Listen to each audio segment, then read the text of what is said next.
Assalamualaikum warahmatullahi wabarakatuh.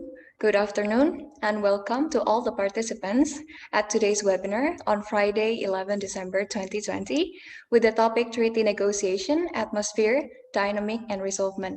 I'd like to welcome again to the Honorable Dean of Faculty of Law of Universitas Airlangga, Director of Airlangga Institute for International Law Studies, our distinguished speakers, and all the participants. This webinar is organized by Airlangga Institute for International Law Studies, Faculty of Law of Universitas Airlangga, on celebrating the 66th anniversary of Universitas Airlangga, as well as a manifestation of its academic concern on the development of law, especially on international law. Airlangga Institute for International Law Studies was established to become a platform for so much creative ideas in the development of knowledge on international law, in public or in private scope. In academic world, one of the moral obligations of academician is to develop scientific capacity and to share as much as possible the knowledge for it to be utilized maximally by the society. Ladies and gentlemen, and all the participants, before we begin our webinar, let me introduce myself. I'm Oleh or Oleh, acting as a moderator, and in the following hours, I'll be guiding all of us to follow through this webinar. Also, before we begin our webinar, allow me to inform the sequence of our webinar's agenda. We have started our agenda today by opening greeting, and then in the following agenda, we will hear opening remarks from the Dean of Faculty of Law of Universitas Airlangga, and then followed by the presentation of our distinguished speakers. And we will open the discussion and question and answer session. And then we will close our webinar's agenda today by the delivery of certificate of appreciation, as well as we will hear closing remarks from the director of Airlangga Institute for International Law Studies, and we will close this webinar's agenda by closing greeting. Ladies and gentlemen, all the participants, we've begun this opening greeting, and then in the following agenda, we will now begin to hear the opening remarks from the Dean of Faculty of Law of Universitas Airlangga.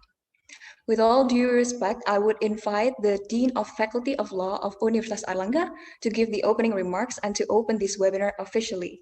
Later on, I will ask all the participants to turn on their cameras for a photograph session.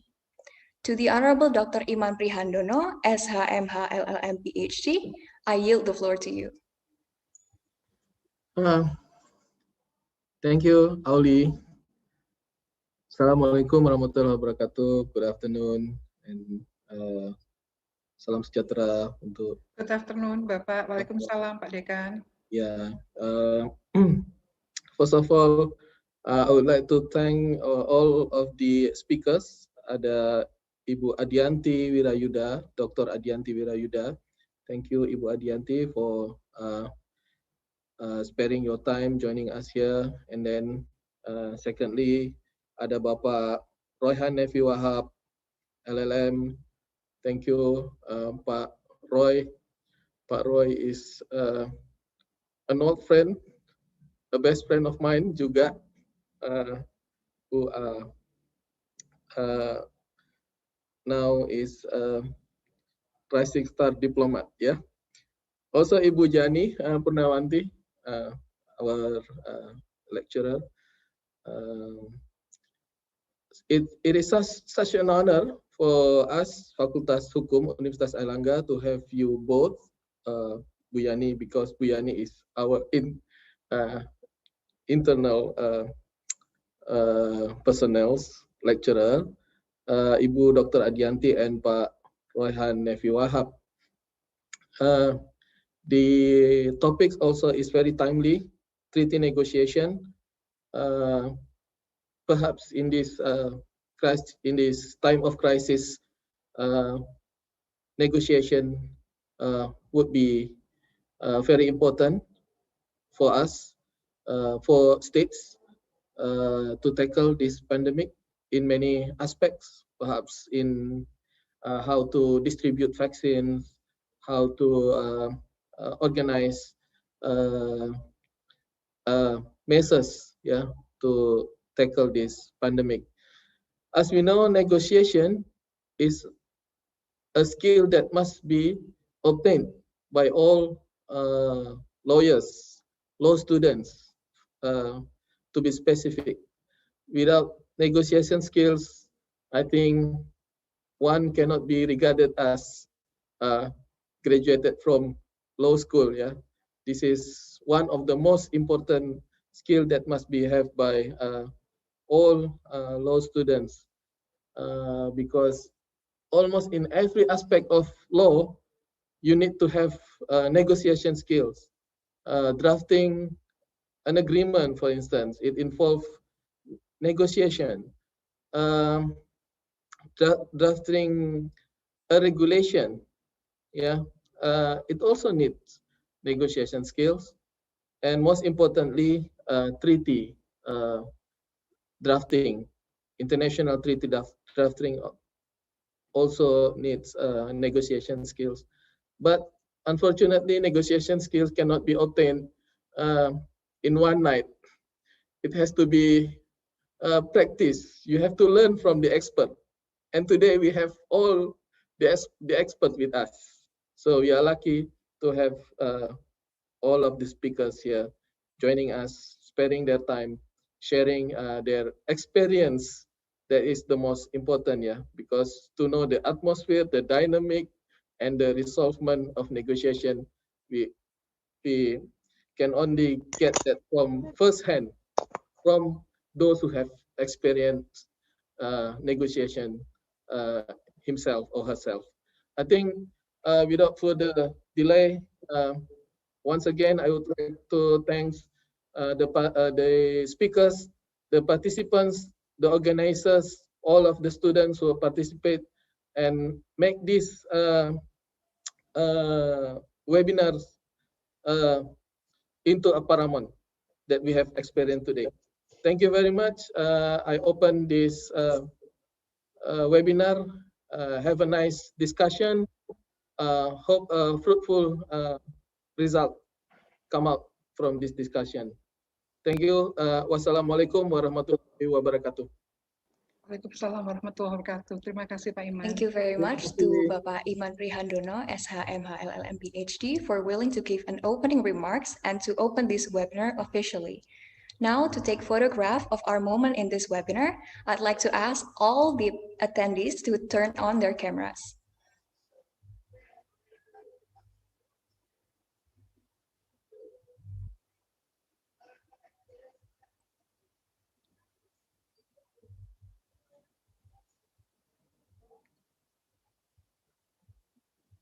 Ya, baik. Seluruh peserta bisa dinyalakan kameranya.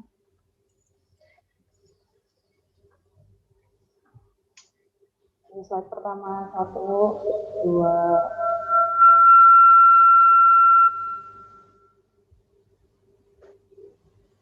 Slide kedua.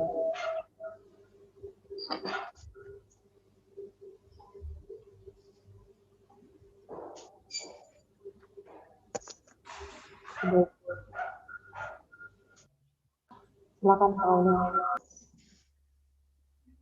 And next, before we proceed to our main agenda, I'll first inform and remind all of us of the rules of this webinar. Hopefully, we could all cooperate to keep the conduciveness of this webinar. The rules of this webinar, as we could see on the screen displayed, participants should rename their Zoom display names according to the name and underscore city as given example on the displayed screen. Participants should have their video on at all times. Participants should have their microphones muted at all times until it is allowed to unmute. And participants are eligible to earn an RCE certificate upon a full attendance of the webinar. And if participants cannot join the Zoom meeting, please join on live streaming YouTube, and the link will be shared by the committee. Now, proceeding to our main agenda. First, it is necessary for us to understand the context of this topic that we have in our webinar today. Ladies and gentlemen, interactions between subjects of international law today are continuously escalating. International treaties are increasingly being placed as a basis and platform for international relations. International treaty making and international relations are primarily conducted by states through its diplomats. As it is widely known, diplomats are the main actors in international relations between countries. While the lecturers who have to teach negotiation barely have the chance to experience the real atmosphere on how to negotiate and how to draft a treaty, this webinar organized today is expected to fill up such empty spaces that lecturers cannot provide, since this forum will present diplomats who have affluent experiences in negotiating a treaty. We also wish to hear their accomplishments on how to put all this oral agreement into a written form document. Ladies and gentlemen, all the participants, now let's begin the main agenda. The first material will be delivered by our first speaker, Bu Jani Purnawanty. Bu Jani Purnawanty, SH, LL.M, now serving as assistant professor at Faculty of Law of Universitas Airlangga, as well as an expert and researcher at Airlangga Institute for International Law. The topic that she will deliver today is challenges in teaching treaty negotiation. Now let's take a look at her profile. Bu Jani is a graduate of Faculty of Law of Universitas Airlangga. She then continued her education, mastering international business transaction at James E. Beasley School of Law at Temple University in Philadelphia, Massachusetts, United States. She also is a graduate program in PhD program in bioethics, sustainability, and global public health, American University of Sovereign Nations, or AUSM, in Scottsdale, Arizona, United States. And here are some of her experiences. Without any further ado, therefore, I'd like to give the chance to Bu Jani Purnawanty, SH, LL.M, to deliver her material. Bu Jani, I yield the floor to you. Thank you so much, Oleh, for the very generous endorsement to myself. Good afternoon, all participants. Thank you so much for Airlangga Institute for International Law Studies for giving me chance to be part of this webinar. So, starting my presentation, just allow me to share my slide.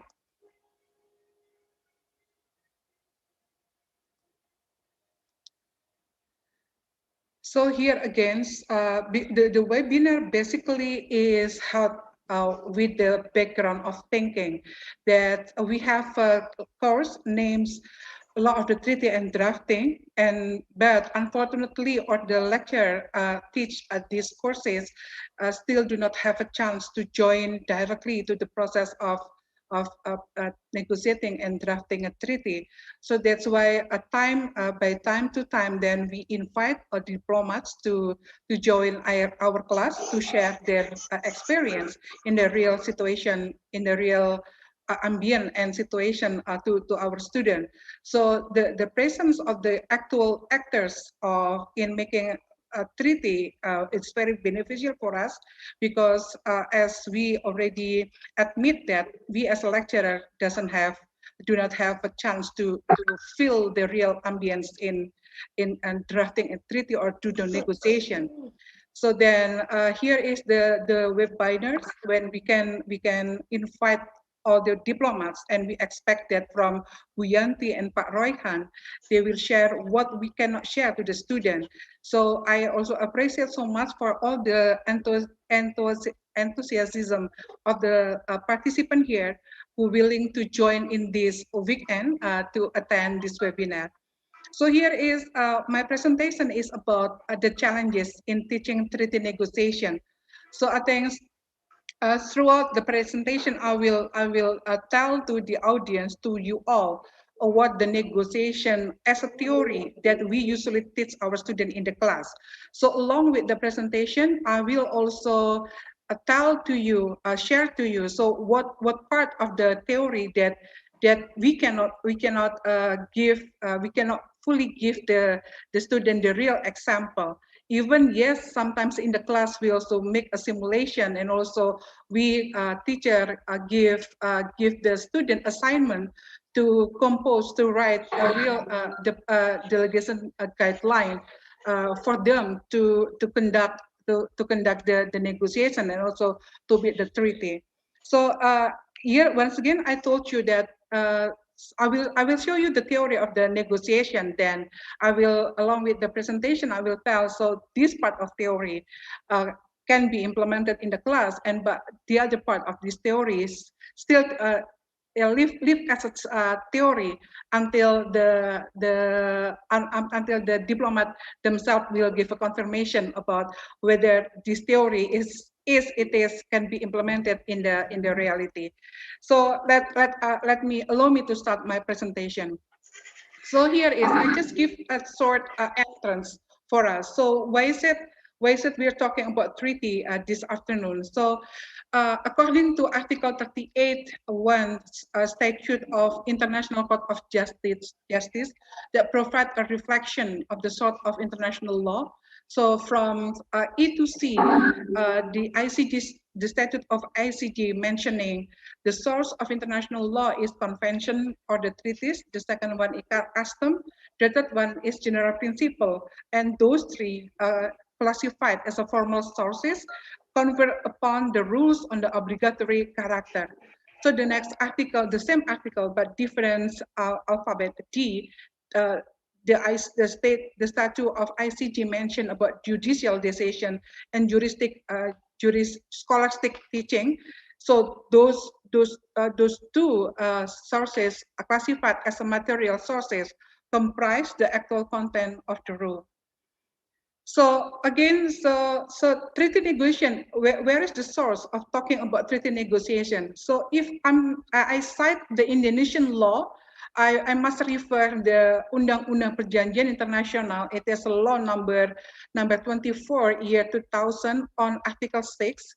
It is acknowledged that negotiation is one of the steps in the process of making treaties. And the following explanation on such article mentioning that negotiation is a place where the diplomat talking about the substance and the technical matters that will be agreed and will be put in the treaties.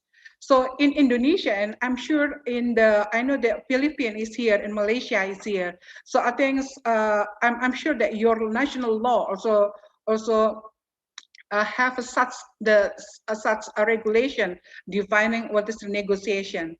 So then I move forward talking about, is there any international rules on treaty negotiation? So Vienna Convention on the Law of the Treaty, year 1969, as a major source of international law when we talk about the treaty, does not regulate and mention specifically about the negotiation. So while in the fact we know that treaty negotiation are a great subject for historian and scholar of international relations, and also this is because the treaties are often important instrument of international politics, but the negotiation process is the thing that not really exposed to the public. So I think the negotiation process is something happen inside the door. So, but what is published is the result, the treaty itself. So I think the how hard the debate is not accessible for the public. So here is so indeed international law does not provide many rules about how to negotiate the treaty, and this is because in order for negotiation to be successful, states should be free to set up the negotiating framework, the agenda, the process as they wish. Those issues may request prior consultation and negotiation. So state must first agree that it is a good idea to negotiate a treaty about a specific topic. They must agree on the way forward on the negotiating process itself, where it takes place, what will be the pace of negotiation, and how proposal will be exchanged or discussed. So all this is very much left and not regulated by international law, simply because it is impossible to set up in advance clear rule on those issues. Each negotiation is different, and must therefore be conducted differently without being limited by predetermined rules. So having rules on all aspects of negotiation could indeed be counterproductive, as it could slow down, discourage, or derail the negotiation. So there are very few rules of international law applicable to every single treaty negotiation. So when there is no international law ruling specifically about the negotiation, then the next step that we have to search where to find out the rules or something about negotiation, then the one way is searching on the academic field. So then I'm taking you to review the theory of negotiation. So much of negotiation literature of the last 20 years has focused relatively merits of win-lose versus win-win orientation in negotiation, or distributive versus integrative bargaining. So in reality, few negotiations fit neatly into one or other categories. Much of the skill of negotiation lies in assessing the nature of particular conflict, the interest of the parties, and the personality of their representative. So in order to select the most productive approach to resolving that dispute, a negotiator can and should develop a flexible style that will vary depending on the situation, fit with their shoes. So here again, negotiation theories may be prescriptive, descriptive, or narrative in nature. Additionally, theorists and practitioners from various disciplines have developed and utilized a variety of approaches or level of analysis to improve their understanding of particular aspects of negotiation. Formal definition of negotiation reflect the variety of characteristics of the functional, conceptual, disciplinary origin of the theory developed to explain the negotiation. So again, negotiation theory and skill across the course phases in policy cycle. So starting from agenda setting, policy analysis, formulation, implementation, until the evaluation. So negotiation are a vehicle of communication and stakeholder management. They can play a vital role in assisting policymakers to obtain a better grasp of the complex issue, factors, and human dynamic behind important policy issue. In summary, negotiation processes are critical for policy making in democratic society, a factor with the potential to shape policy outcomes and to influence with policy are implemented. So, what is the importance? What is the importance of negotiation? So, in an increasingly globalized world, policy making is a matter of national and regional as well as international significance. So, negotiation is a central component of national policy making process that includes setting agendas, determining what issues are to be addressed by policymakers, exploring options, finding solution, and securing needed support from relevant parties in order to ensure that planned policy are sustainable. So again, I cite the Henry Kissinger in 1969 saying that negotiation is a process of combining conflicting positions into common position under a decision rule of unanimity. So negotiation as event of diplomatic artistry, mechanical reflection of relative power, weighted interaction between personality types, or rational decision-making process. So parties who negotiate agree in at least one fundamental respect. They share a belief that their respective purpose will be better served by entering into negotiation with the other party. Implicitly then, negotiating parties have come to the conclusion, at least for a moment, that they may be able to satisfy their individual goals or concerns more favorably by coming into an agreed upon solution with the other side than by attempting to meet their goals or concerns unilaterally. So this common interest is shared agreement is the starting point for the common interest and mutual dependence that can exist between participants in a conflict with which Schelling writes negotiation is concerned. I cited from Schelling, 1960. So what is the basic concept of negotiation? Every time we talk about negotiation, the common word that usually come up is about strategy and tactic. So just to remind you, what is a strategy? Strategy is a careful plan or method, especially for achieving an end, while tactics refer to the skill of using available means to reach that end. So structural, strategic, and process-oriented approaches to negotiation tend to share a distributive understanding of negotiation. Distributive strategies, also known as zero-sum, competitive, or win-lose strategies, are based on the competitive view negotiation. So here is when we are about the distributive bargaining. So the tactic can be used coercion, meaning using force or the threat of force to wrestle concession from an opponent. Or the second one is opening strong, starting out with a position that is higher than what you realistically estimate you can achieve. Or the third one, the option is the salami tactic.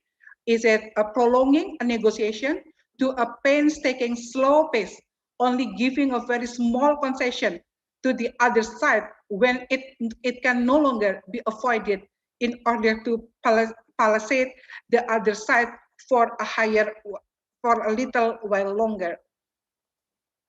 So the basic concept of negotiation. Theories diverge on the question on how to categorize the main school of thought in negotiation. So as mentioned by Daniel Duckman in 1997, described the main school of thought in negotiation theory as corresponding to 4 approaches to negotiation. They are negotiation as a puzzle solving, negotiation as a bargaining game, negotiation as an organizational management, negotiation as a diplomatic politics.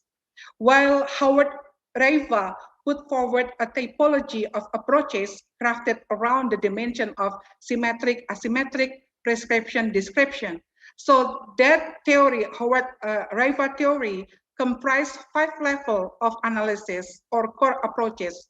There are the structural, the strategic, the processual, which also can be called concession exchange, the behavioral, and integrative approach. So I give you the summary of this approach. So here you can see here when we use the structural approach. So the basic feature is focus on means, possession, and power, with the assumption will be win and lose. They also have a limitation, such as lack into possession might lead to lost opportunity for mutual beneficial agreement, and overemphasizes on power. The approach of strategics, basic features is the focus on end, rationality and possession, the assumption in win-lose, and also existence of optimal solution, and there's also limitation, exclude use power. But the approach, the behavioral, or example given, the diplomatic treaties, personality types. So focus more on personality traits. So the assumption is win-lose, role of the perception and the exceptional. So the limitation is emphasized on possession. Also in concession exchange, focus on concession making behavior, win-lose, and also the limitation is on emphasizes on possession. And the last one is integrative. The basic feature is focus on problem solving, creating value, communicating, and try to achieve win-win solution. And the assumption is win-win potential. When the limitation is like time consuming, or parties should still recognize and be prepared for encounter with non-integrative bargainers. So that's a negotiation approach. So that's this is the other. I will move further on talking about the theory of the negotiation. So the element of principal negotiation, there are 7 elements: identifying interests, people, alternatives, identifying option, criteria or legitimacy, commitments, and communication. Let us go through one by one these elements. So identifying interests. So along with this story, I will try to explain which theories that we can apply in the class, or which theory that just left as a theory because maybe is unable to exercise to or implement that theory. So according to Fisher and Uri, the first step in principal negotiation is identify the interest involved in issue area as opposed to dealing with the position of the negotiating parties. This distinction is an important one in the integration stances and objective of the negotiating parties and are the focus of distributive bargaining, whereas interests are the underlying reasons that explains people's position. So integrative approach maintains that to negotiate efficiently, negotiator should go beyond position and seek to satisfy true underlying interests. So in so doing, negotiator can approach the issue of mutual concern with flexibility. Identifying at this part, identifying interest is the thing that the first thing that we teach to our students in the class. So before they are entering negotiation process, we assign the student to write a delegation handbook or to write the delegation guidelines, where within that guidelines they should provide. For example, they have to provide the background, they have to be able to identify the problems, then also give the analysis on the political aspect, legal aspect, economic aspect, social aspect, and also security aspect if it is possible. And also they have to make the statement, the position of the country, and also what is the adjustment that the country made. So I think it is, we also treat the delegation guidelines made by each student as a top secret. So each student, when they come to the negotiation simulation, they don't know what other will request. So I think then in the negotiation process, this theory we can apply, because by negotiating, by predicting what the other said, then the other partners can predict. So usually, what kind of they can predict what point that the partner will request. So this is interesting because by theory, it is stated that interest may be harder to identify than possession and may be unspoken or even hidden behind the party's stated demand or possession. So often parties may not have carefully defined their own underlying interest in particular issue for themselves. Coming to understand another party interest may not always be so straightforward. A party may have reason to not want to intentionally conceal their underlying interest in particular subject matter, or their interest may be difficult to disappear simply because they may be multiple. When the parties involved are not individual, but group of individuals, the complexity increases even more. So in this situation, parties may have to define not only group interests, but also interests of individual members. In this part of theory, that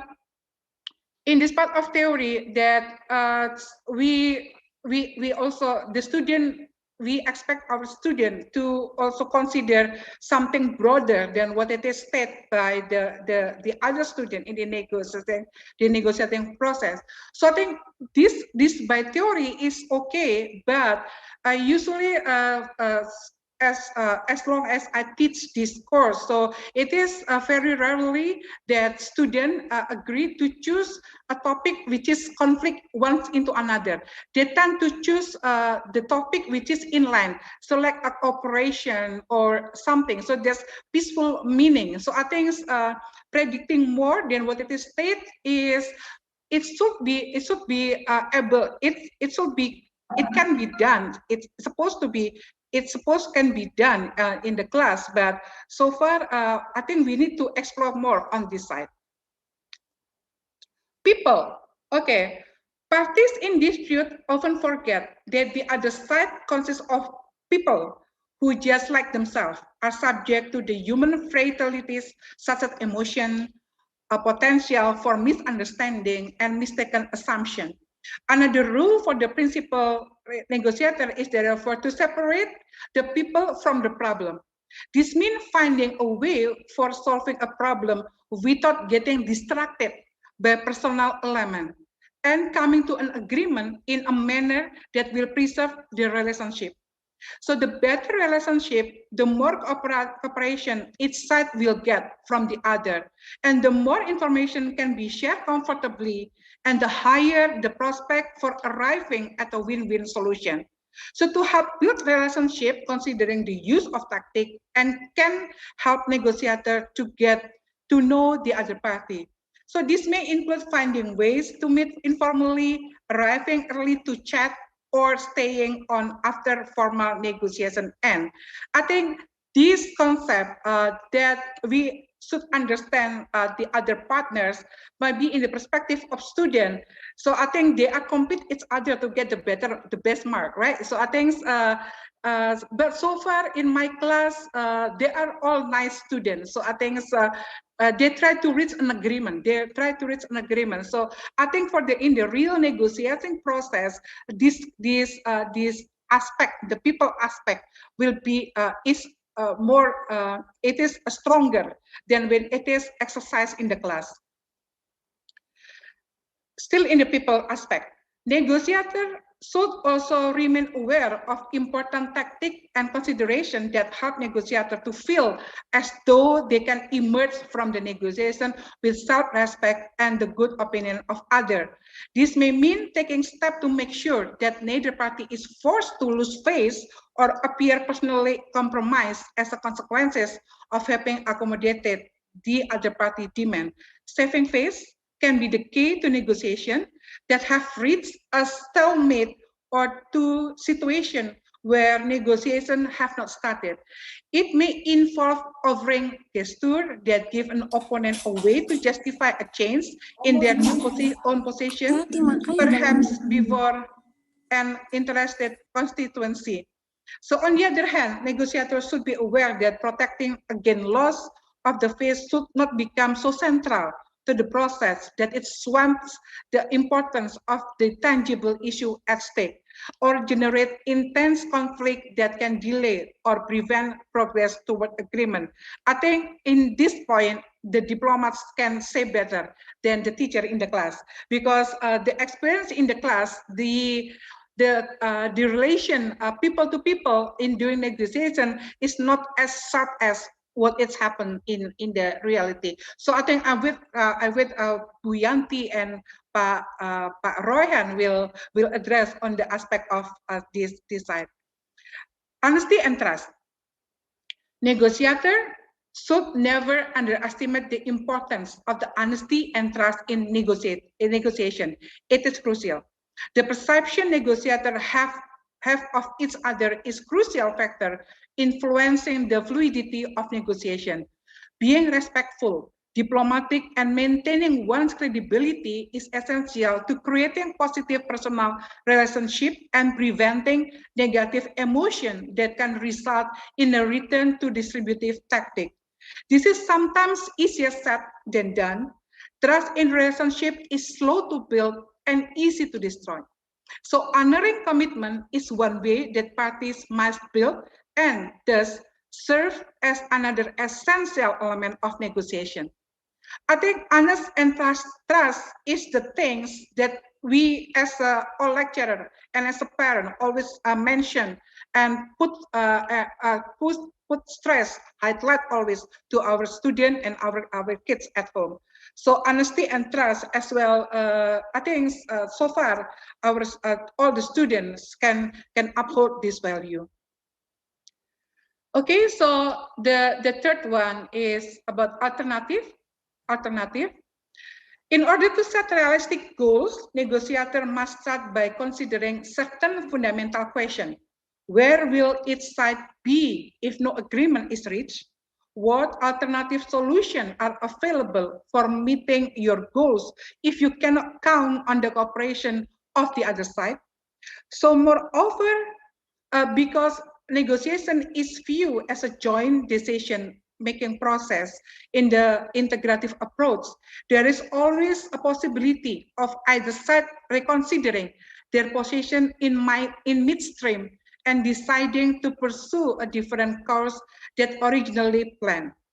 Negotiators who fail to evaluate and re-evaluate their alternative to an agreement both before and during the process may therefore also be in danger of rushing an agreement without having fully considered their or other party's alternative, leaving one side to end up with a deal that should have been rejected. I never experienced such kind of a theory at my class, so I think because the class they have to reach an agreement. So I think one of the command from the lecturer is you try the best you can to reach the agreement. So I think, but sometimes in the process of negotiation they offer some alternative, but I think the offering alternative in the class will be so much different with offering alternative in the battle of the negotiation field. So here again, identifying the option. Once parties have begun to build relationship and to exchange information in order to gain a clear understanding of the interest at stake, the parties should turn to the task of generating the option. So here again, generating option through techniques such as brainstorming, a technique which involves inviting all parties to list any idea that comes to mind without criticizing or dismissing those ideas, helps to encourage creating thinking about a problem and increases the chances that the party involved will formulate win-win solution. Criteria and legitimacy. So when bargaining over possession, negotiator create a situation in which one side must concede his original claim in order for the negotiation to succeed. So positional bargaining is bargaining in which two sides lock into incompatible possession. This can lead to the contest of will, bitterness, and deadlock. So they maintain that when negotiations are approached in this way, even when a deal is made, it may come at a high cost. So lastly, agreements that are concluded in this manner may prove tenuous to implement if parties later conclude the agreement called for a solution without legitimacy. So the author maintains that there is a better so this involves invoking objective criteria as part of the negotiating process. This is, I think, this schema is only as this can be found in the real negotiation process where state face to face with other state, because it is talking about the legitimacy. Usually, the topic that chosen by our student is not this complex. So the issue on legitimacy and criteria so far has not been erased. Commitment.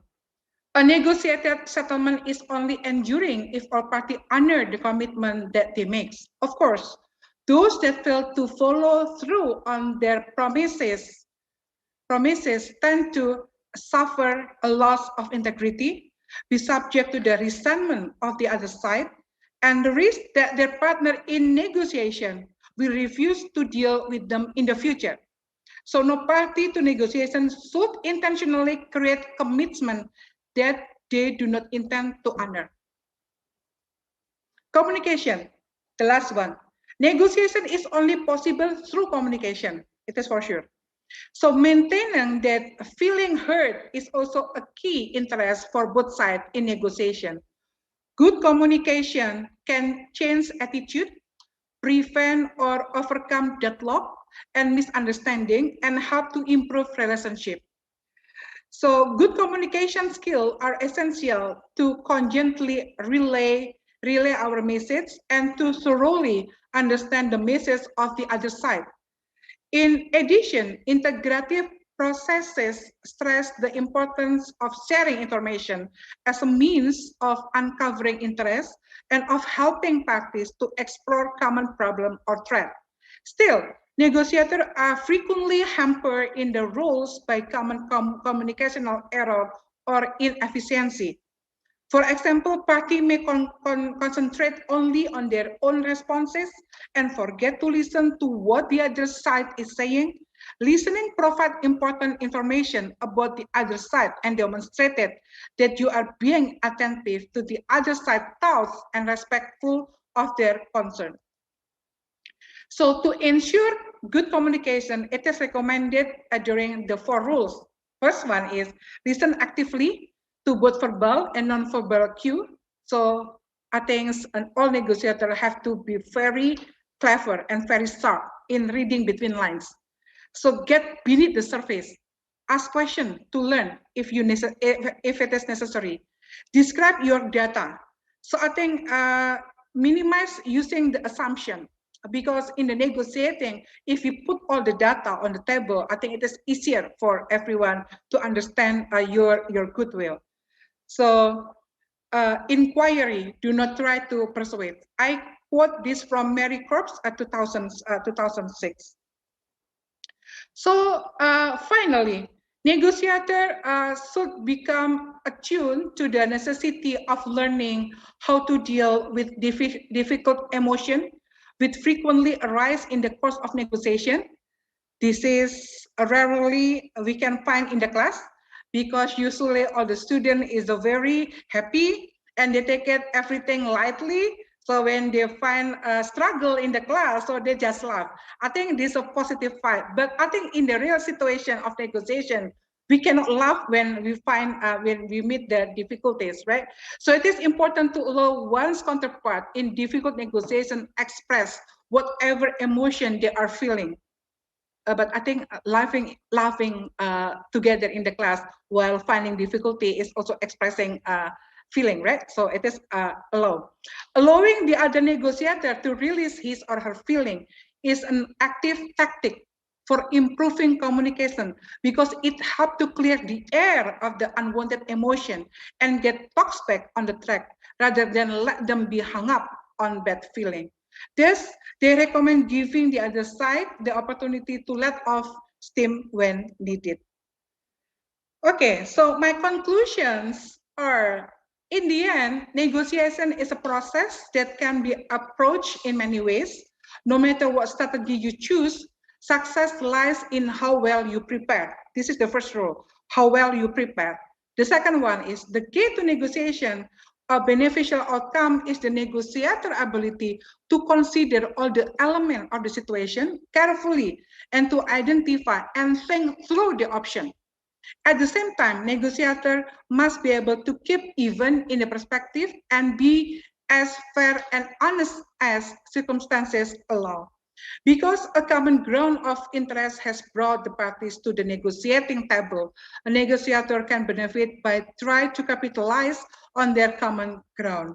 So by looking at the other side as a partner rather than an opponent, and by working together, negotiators have an opportunity to craft solutions that will be beneficial to both sides.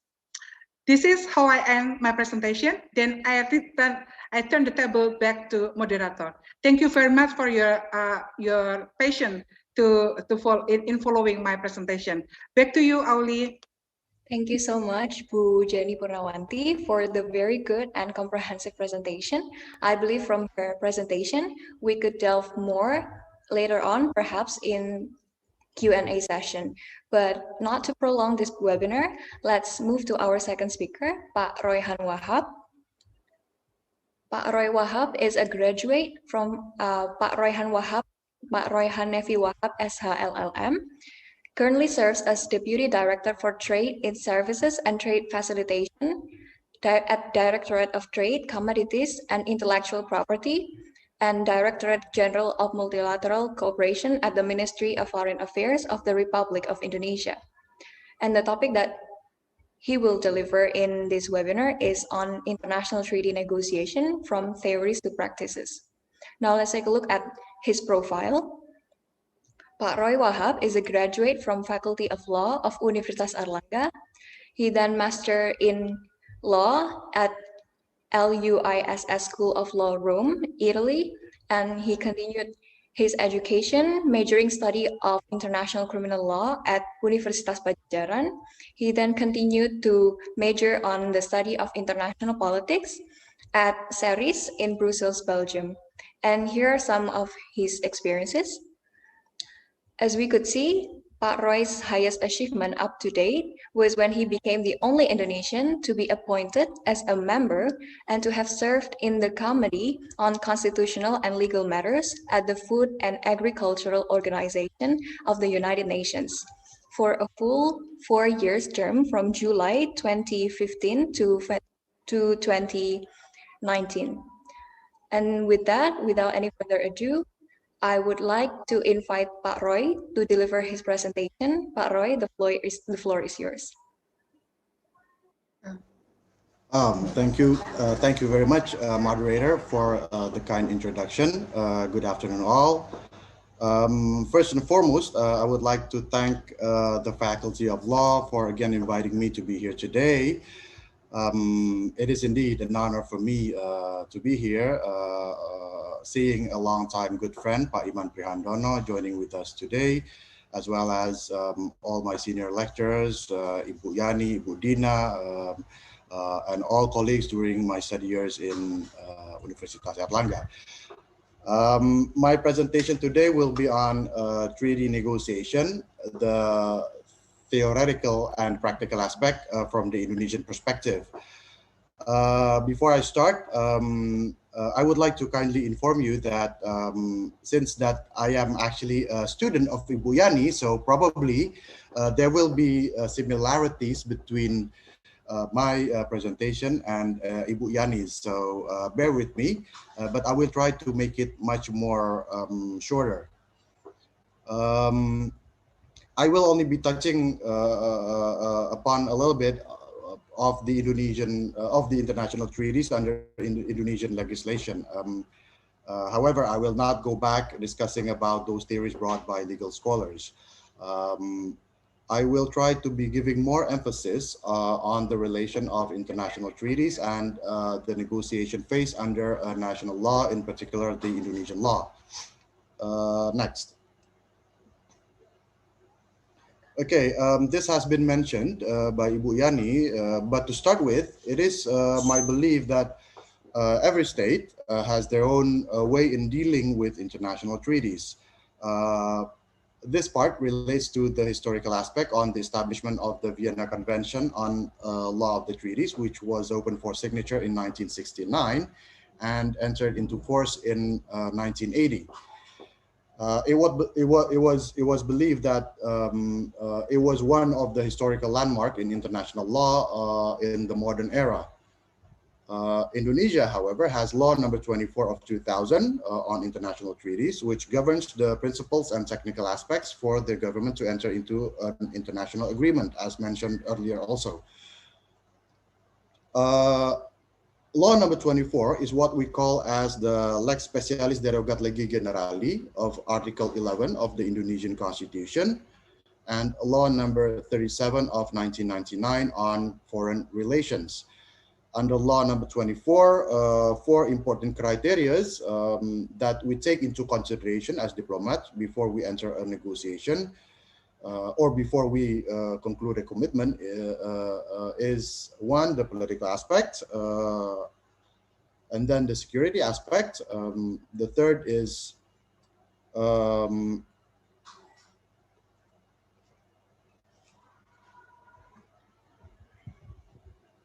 the negotiation itself. The third is the judicial aspects, and the fourth is the technical aspect. Before, Ibu Yani was saying about the political aspect. I would like to briefly explain what does that mean, which when we try to enter into an agreement, the government should not be in contradiction with the foreign policy as well as the general policy of the government. So that should be taking into consideration all and every political aspect that is available in one state. With regard to the second criteria, the security aspect, it means that any international cooperation should not be made to abuse the national stability nor national security. The third aspect is the judicial aspect, where the government should be able also to provide legal certainty and to avoid any kind of loopholes that might jeopardize Indonesia's national interest. And the last criteria, the fourth, is that an international agreement or the negotiation process should be consistent with the technical policies of other related ministries. Besides those four criterias, there are also principles that governs the government in entering into international agreement that we refer to when we prepare ourselves entering into an international negotiation. Those principles are national interest, equality, mutual benefit, and compliance, or in accordance with the prevailing national and international laws. As also mentioned by Ibu Yani, in accordance with law number 24 of 2000, there are stages in international negotiation, which is that the preliminary process is the first stage. In this particular stage, the government should be able to identify and determine the initiative that is being brought. Whether it is an initiative brought by the Indonesian government or by the other party or the other part of the negotiators. This is an important aspect to further process the initiative internally.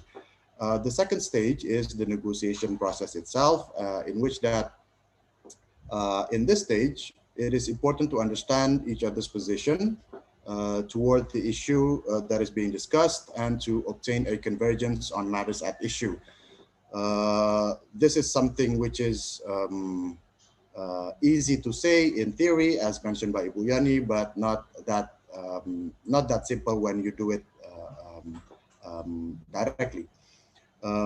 However, negotiators from each side must be able to present themselves at this stage with credentials stating of their authority participating in the ongoing negotiation process. The third stage is the drafting process, where negotiators talk about the format, the title, and the substantial matters. The next stage is the acceptance process, where the negotiation and the drafting process comes to an end. Both parties agreed to the text agreement on the matters at issue and put their initials as a gesture of near concluding the agreement. The last stage under law number 24 is the signing process. Well, this concludes the process of the making of the agreement.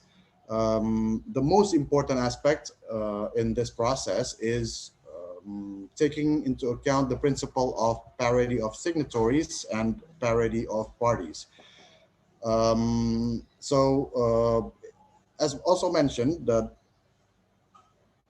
I also believe that every state, because I understand there are also other nationalities following this webinar, but it is believed that every state has a similar process when entering into an international agreement.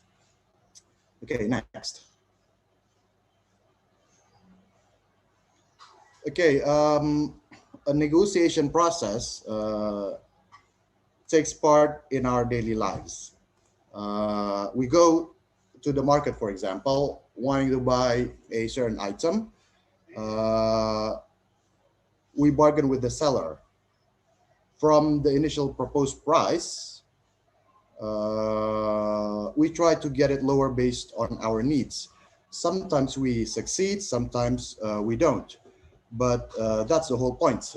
You bargain.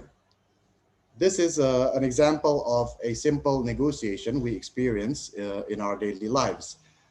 There are many more examples of informal negotiation or bargaining processes taking place in our daily lives. Whether you realize it or not, all of you have already been exposed to negotiation processes. Previously, I mentioned about a negotiation process, which is an important stage to understand each other's position toward a certain issue that is being discussed and to obtain a convergence on matters at issue. A formal negotiation process can take place in a bilateral format, regional meetings, or even in multilateral forums. I also mentioned about negotiators that is being involved in an ongoing negotiation. These negotiators, similarly to our previous examples taking place in our daily lives, have an objective to achieve certain goals. What are the goals? Of course, it's national interest. But the question is, what is national interest? The definition may vary from one country to another. It is a vague and ambiguous term that carries a meaning according to the context in which it is used. A state always tries to justify its actions on the basis of its national interest. Hans Morgenthau, a realist and a major figure in international law and also in international politics, said that the meaning of national interest is about survival. It is the protection of physical, political, and cultural identity against encroachments by other nation states. Next. Ibu Yani also mentioned about Henry Kissinger, and this is a very good example of one of we consider a great negotiator, a great diplomat, about the definition of a negotiation, in which that he said that it is a process of combining conflicting position into a common position. Many scholars and experts have wrote many theories on negotiation processes. Additionally, theorists and practitioners from various disciplines have developed and utilized a variety of approaches or levels of analysis to improve their understanding or particular aspect of negotiations. I believe that what Henry Kissinger stated back in 1969 provides us with a general picture of what is a negotiation and how do we deal with that in a very simple way. Even many people, many theorists, as mentioned, have portrayed negotiations as diplomatic artistry. So this is a very good example that many of you will hear from many sources about the theory and the definition of a negotiation. Next.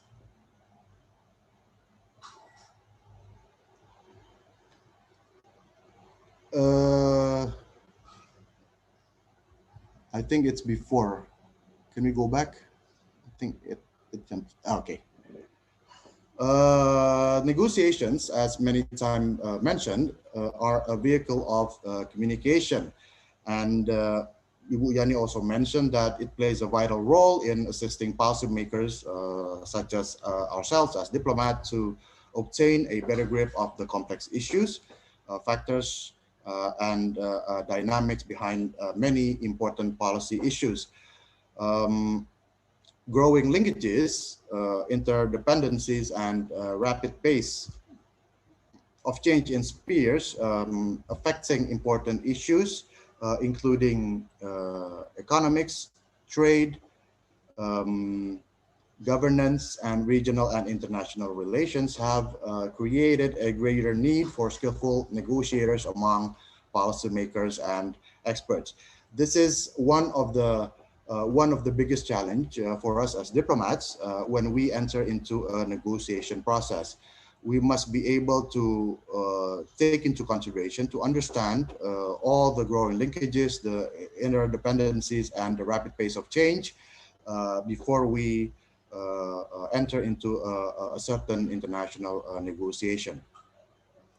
Negotiation is critical for policy making in democratic societies, a factor with the potential to shape policy outcomes and to influence which policies are implemented and how. The role of negotiation within the policy cycle is often implicitly recognized. So that was also mentioned by Ibu Yani, so that it is indeed a hard work to fully understand what is the background, what is the concept, and how to get the better understanding and better picture of a certain negotiation. Next.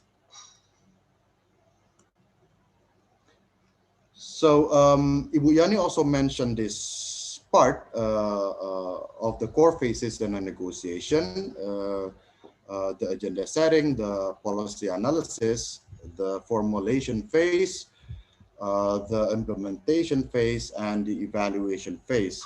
So I will not repeat what Ibu Yani has mentioned. We also see that there are the basic concepts within a negotiation, which consist of the strategies and tactics, which we commonly recognize as high call position, as well as the reservation point, which we commonly recognize as the red or bottom line. However, it is interesting to understand that there is actually also a middle ground position deriving from the zone of possible agreements. Next.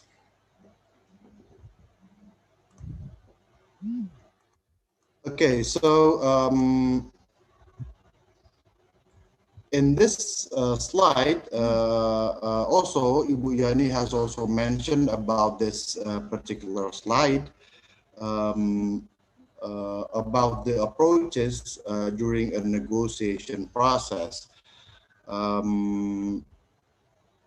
These approaches, including the structural approach and the integrative approach, is approaches that a negotiator might be able to opt when they enter into a particular negotiation. Ibu Yani also has mentioned about what is the differences between these approaches, and I do believe that all of you have already understand and mastered all the approaches. Also, regarding the Ibu Yani also mentioned that it is important, imperative to understand all the elements within a negotiation, because these elements are crucially important for the successful result of the negotiation itself. Next.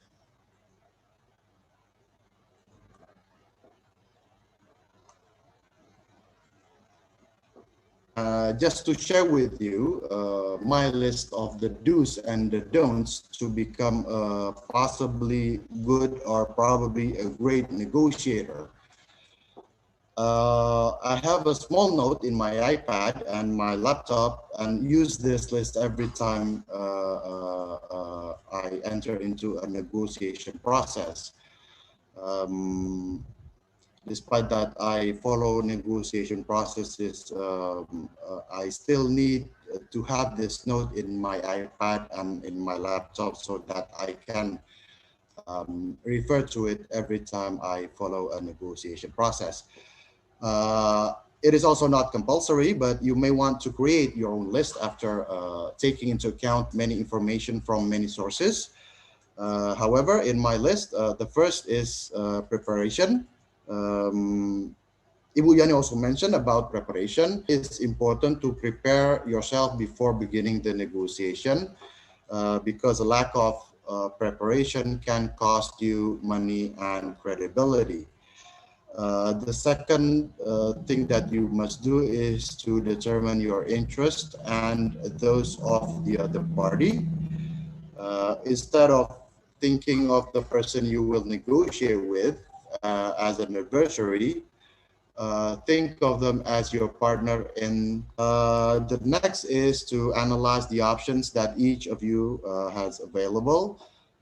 This should be written down along with the pros and cons as mentioned, and then reviewed carefully. The fourth is determine both parties' walkaway position and best alternative to a negotiated agreement, or more commonly known as BATNA. The next one, the fifth one, the fifth list is define trade and concessions, trade or concessions you are willing to offer. You should be able to list them in an order of preference. Number 6 in the list is remember to stay calm, cool, and collected. This is more related to your own personal character. Keep your emotional advantage focused on interests and issues, not personalities or words used. 7, document everything in writing immediately following the meeting and send it to the other party. Don't allow misperceptions or misinterpretations to take place. I would like to underline a little bit about this particular list, number 7. This is where the Vienna Convention on the Law of the Treaties clearly states about preparatory works, or in French, probably Ibu Yanti would be able to correct my French, is called travaux préparatoires, in which it is an important step in negotiating processes and establishment of an international treaty. Next in the list is build relationship with the other party. It will help you uncover their needs by showing genuine interest in crafting a win-win strategy, and lead both of you to being more creative in developing options that will meet both your needs. This next one on the list is one of my favorite, is keep quiet and listen more. Ask good questions, insightful questions. Ibu Yani also mentioned that good negotiators ask good questions and they listen. So it is highly recommended that all of you would be able to listen more instead of talking more, because to understand your counterpart, to understand the other party's interest, you have to be able to listen more and listen beyond what is actually being said. Number 10 on the list is do your homework. Gather as much information as you can prior to the negotiation. How are they measured? What pressure are they under? Who do they report to? What options do they have, etc., etc. The more information you have, the stronger a negotiator you will become. The most important thing on this list is practice, and then practice some more. If you are negotiating with a procurement or purchasing officer, they negotiate several times per day. Without practice, training, and preparation, you are at a distinct disadvantage. Next is be prepared to walk away.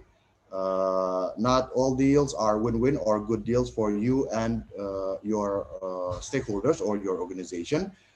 Be prepared to walk away from a potentially bad business. Last but not least on my list is think creatively. People sometimes may also address this as thinking outside the box. Look for ways to expand the deal, not to divide it up equally. We call this as expanding the pie rather than dividing the pie. So that is the do list in my list that I always bring with me whenever I follow a negotiation process. Now for the list of the don'ts. Can we go to the next one, please?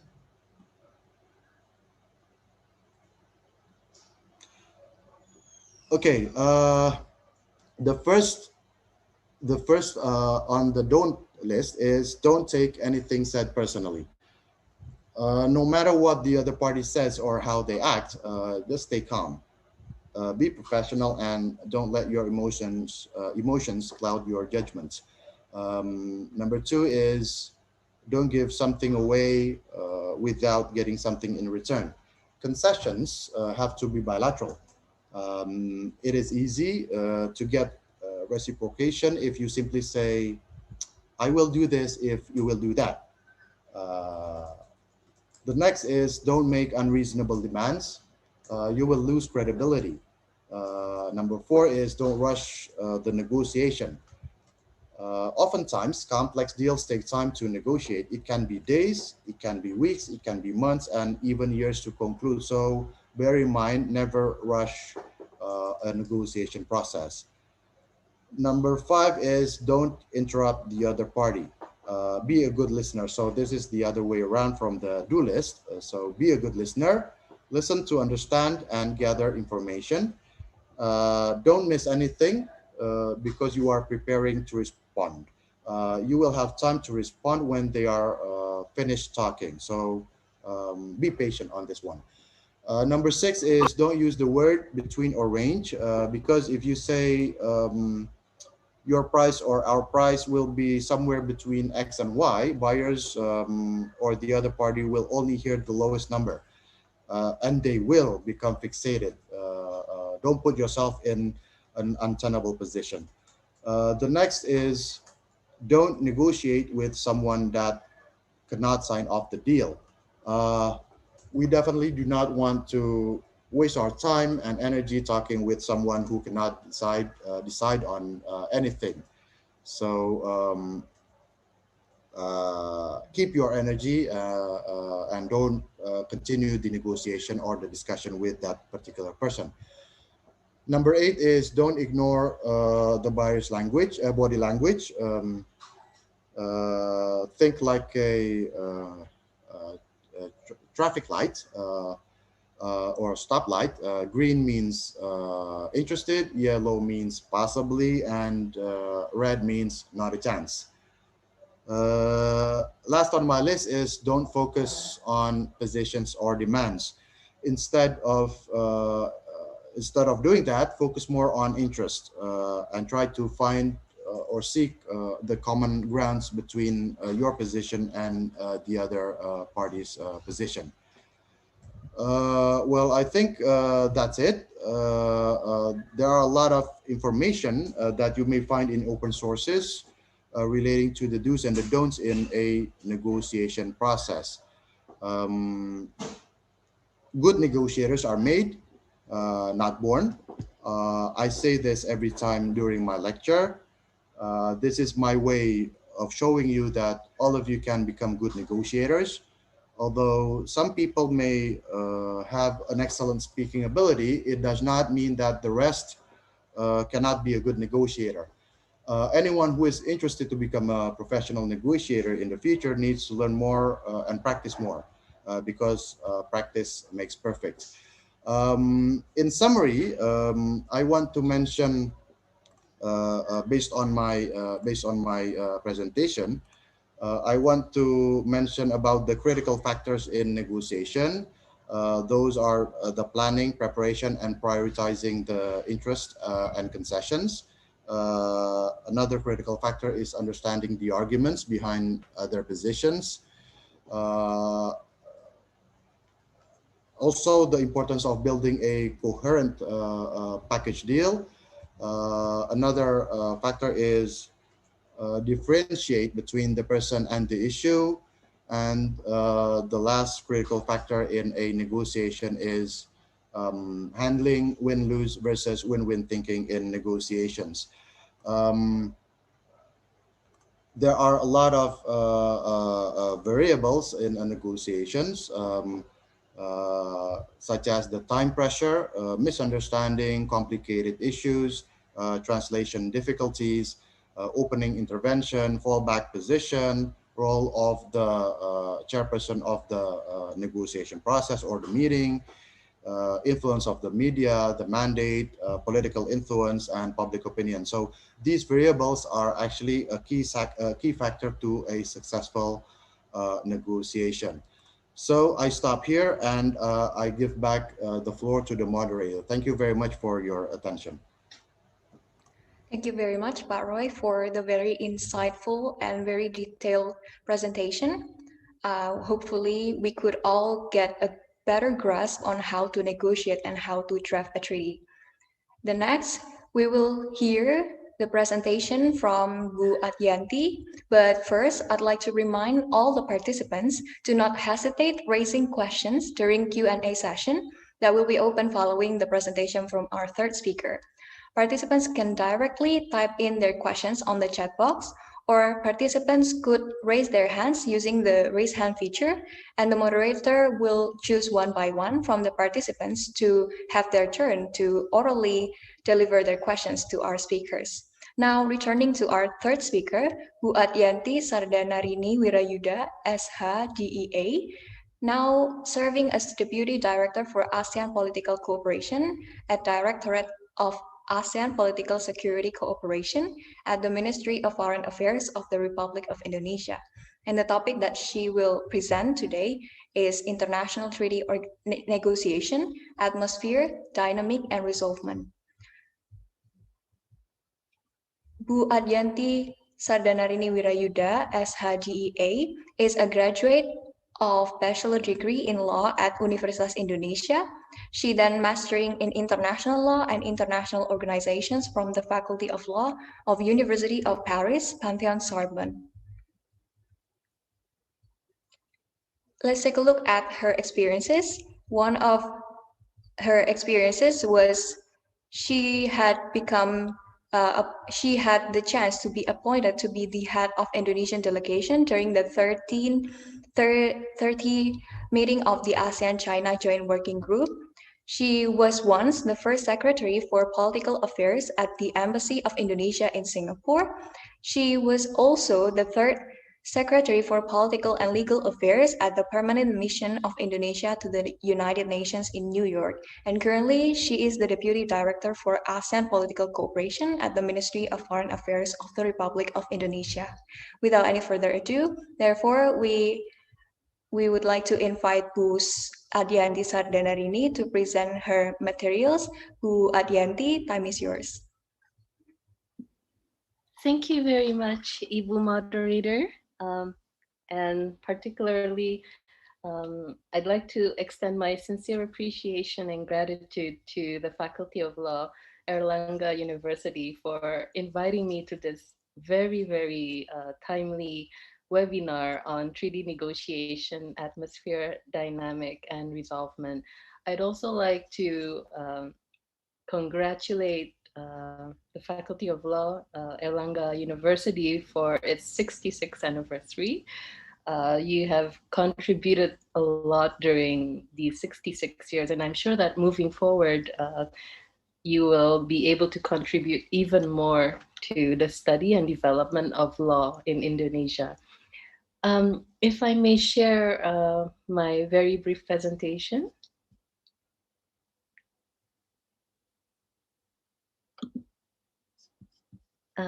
Can I please be a co-host so I can share my presentation?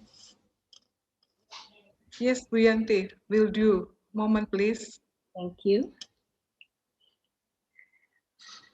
Yes, so I'm very, very happy to be here among all of you, Ibu Jani, and also my good colleague and friend, Pak Roy. We've entered the foreign ministry together 17 years ago in December 2003.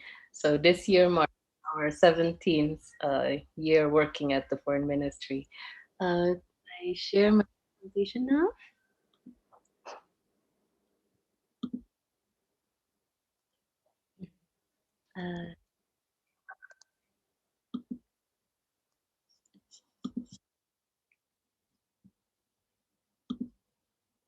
Okay, can you see it on the screen now?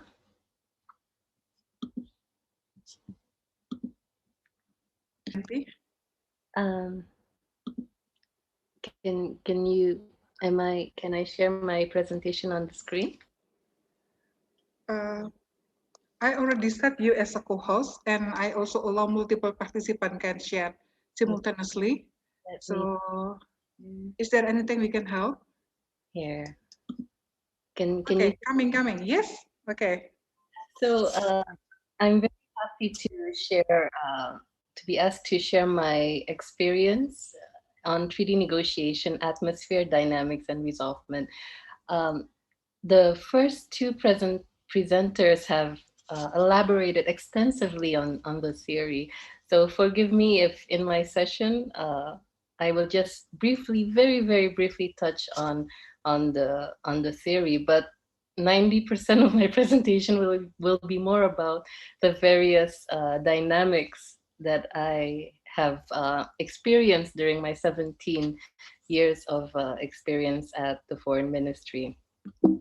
So, as previously mentioned by the moderator, this was some of my educational and current position and background, and some of my experiences, including as member of the task force during Indonesia's non-permanent membership of the Security Council during the 2007, 2008, as well as the 2019 and 2020 period. Before going into my presentation, I'd like to ask among all of you, how many of you have taken part in international law moot court competitions? Can I see a raise of hands? Yes, I for one, was one of the co-founders of the Indonesian Society of International Law. And during my law school days, I took part in the Philip Jessup International Law moot court competition. Actually, we were the very first team to be sent there, and I also took part in the Asia Cup, etc. I'd like to share that these are very good experiences for you if you wish to take part in international relations and diplomacy.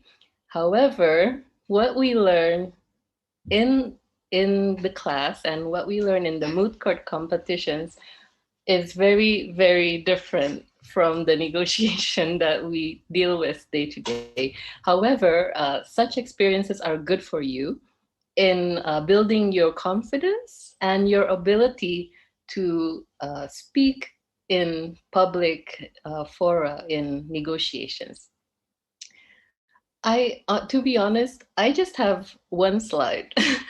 This is because I believe all these elements are interrelated to one another. So it's difficult to talk about one thing without touching on the other. So when we talk about the dynamics of the negotiation, we first have to understand what are the issues that are under discussion. Obviously, the dynamics for a negotiation which concerns territorial sovereignty, for example, or a separatist movement, when the government is dealing with a separatist movement, that the dynamics in those types of negotiations are very different from negotiations in social cultural issues, for example.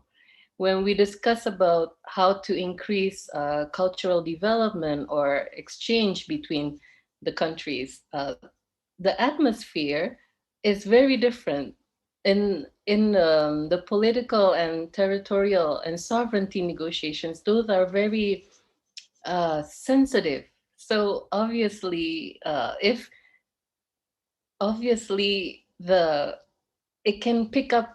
can get heated up quite quickly, if you know what I mean. So, and what is the forum and expected outcome of the negotiation?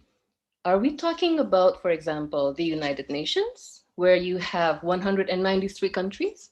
Are we talking about ASEAN, for example, where you have only 10 countries? Or are we talking about bilateral or trilateral negotiations? For example, during my time at the UN, we had, during the discussions of UN Security Council resolutions, you have only 15 parties involved, countries involved.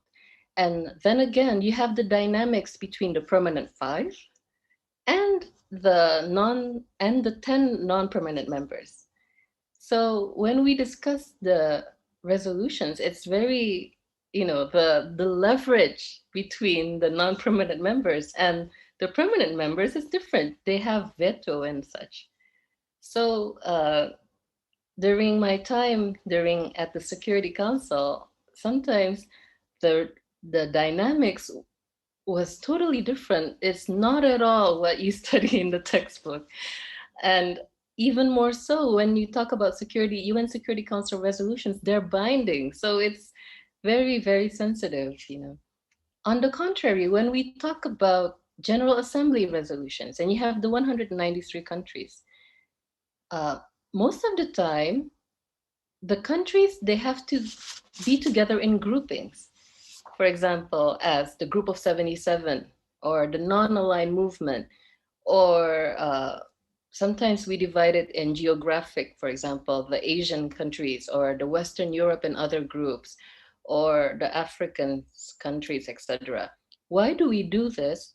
Because if you negotiate as a country on your own, obviously you won't get heard. So you have to be in groups, and the dynamics occur within the negotiation of that group itself. And during the plenary, when you meet with the other groups, it is the speaker of that group that moves forward. So it's not the negotiator representing the country per se, but it's the negotiator representing that group. And also, for example, in ASEAN, that is only 10 countries, and it's one country, one position. So you don't need to be in groups to, negotiate the various documents within ASEAN. And this leads me to my second point, the expected outcome of the negotiation. What are we aiming for here? What are we actually negotiating? Are we negotiating a resolution? Are we negotiating a joint communique? Are we negotiating a declaration? In 2012, I took part in the negotiation of the ASEAN Human Rights Declaration. It was very sensitive because you have 10 ASEAN member countries with different political systems. And I understand that we have some friends from Malaysia and the Philippines here. The dynamics are very different. The intention or the interests of each country in negotiating the ASEAN Human Rights Declaration is very sensitive, and sometimes the outcome might not be, how do you say it, fully, it's not a total win for one country, because in order to, you have to reach a compromise. So there's no such thing as one country getting 100% of what they want. It's a win-win, and you have to, be able to get in. You have to be able to accommodate the various concerns and interests. And one of the principles for this is nothing is agreed until everything is agreed. And so in negotiations, we have to be sure to accommodate the various perspectives. And another point on this is related to the forum. Are we talking about a voting, or are we talking about consensus? In ASEAN, for example, we go by consensus. So even if a country is alone, for example, 1 to 9 in negotiating something, the document won't be agreed unless all 10 agree.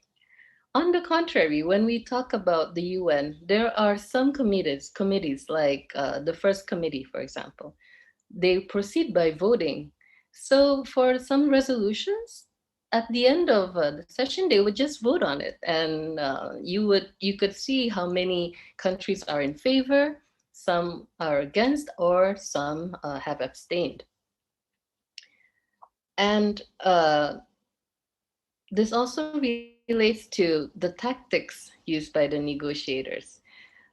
Sometimes, in my experience, for example, there is a stalling tactic. If it's not considered to be fully in favor of what they need, they would sometimes resort, or sometimes they would try to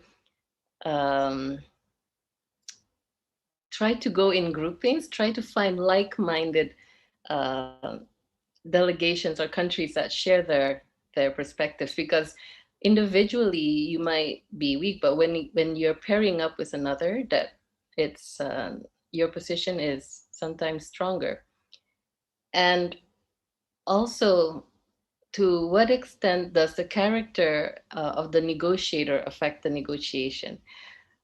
In my experience, sometimes you have very fiery negotiators, and on the contrary, you have very calm ones.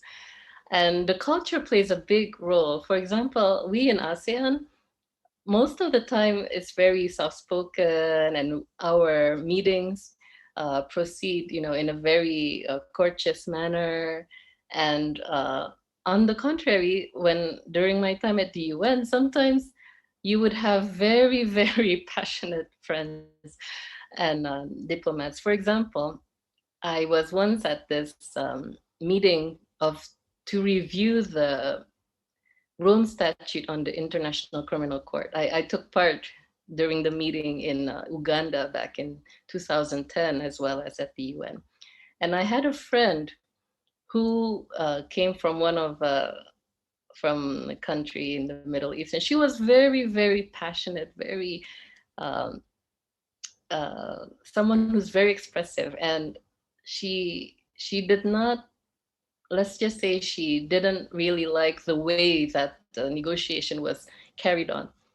So she took off her shoe, her stiletto, and she slammed it on the table, like motion of distrust. I don't believe in the chair, And that was, wow, that really caused a lot of turmoil and dynamics. Everyone's like, hey, what's going on? And then they requested to change the chair. But you wouldn't see that happening in a ASEAN meeting, for example. You wouldn't get to the extent of, people actually smashing their shoes or anything like that. And the character of the negotiator also plays a big role, in the sense, in my experience, I sometimes saw negotiators attacking one another personally. As what was mentioned by Pak Roy earlier, you shouldn't take it personally, but sometimes that's actually a tactic in which they try to, diminish your credibility, or they don't agree with certain position, but they cannot do more to influence you, so they attack you personally. Those are things that can occur. Of course, that's a bad thing. We have to try as much as possible to avoid it from happening, but sometimes they do occur. And also, aside from the culture and the temperament, you also have times in which the pressure from the national constituent is very, very strong. Sometimes I would have my fellow colleague or another negotiator come up to me and say, Yanti, personally, I can agree with your arguments, but I can't go along with them because I'm not in a position to agree with that. I would be under a lot of heat if I agreed to this and that. And this is where personal relations among the negotiators comes really handy. If you know them, in my experience, if you know them personally, that helps a lot in the negotiation process. For example, I was once negotiating a resolution on oceans and law of the sea, and I got an instruction from Capital to introduce a new norm related to IU fishing and to relate this to other forms of transnational crime. It was something that was new, totally new, and I got a lot of resistance. I was under a lot of pressure. I succeeded in getting it, but 2 weeks afterwards, I would still have these nightmares because I had so much pressure from all these countries, who literally were slamming me for, why are you going for this? But I'm a diplomat, I'm a foot soldier. I'm just carrying out my instructions from the capital. But interestingly, during the time that we were negotiating resolution, I had a friend. She was actually my friend from the Philip Jessup competition. Do you believe that? And she actually backed me up. Even though she came from a different country, she tried to find a way to help me out somewhat. So that's where personal relations, she empathized with me. She knew that I was under a big responsibility of achieving this. I had to achieve this. And being my friend, she helped me out. Another example is at a time, I was once cornered for having to defend Indonesia's position on a certain issue. And a negotiator from another country was attacking me, but with baseless arguments. And it came to the extent that they didn't even hesitate to, attack the country or even our president, come up with nonsense arguments for that. And another friend backed me up on that, and instead of me being cornered on my own, this other friend came in and, kind of helped out to smooth out the process. So interpersonal relations plays a very, very strong element. And should you be a diplomat one day and be a negotiator, you should exercise your social skills, get as much friends as possible. And also in relation to the culture and the personality of the negotiator. At one point in time, I was discussing human rights, and there was this one country, this negotiator, who kept refusing whatever argument I put forward. So during the coffee break, as mentioned by Jani, make total use of the coffee break. I came up to this negotiator and I asked, what exactly is your concern? Why can't you go along with this and that?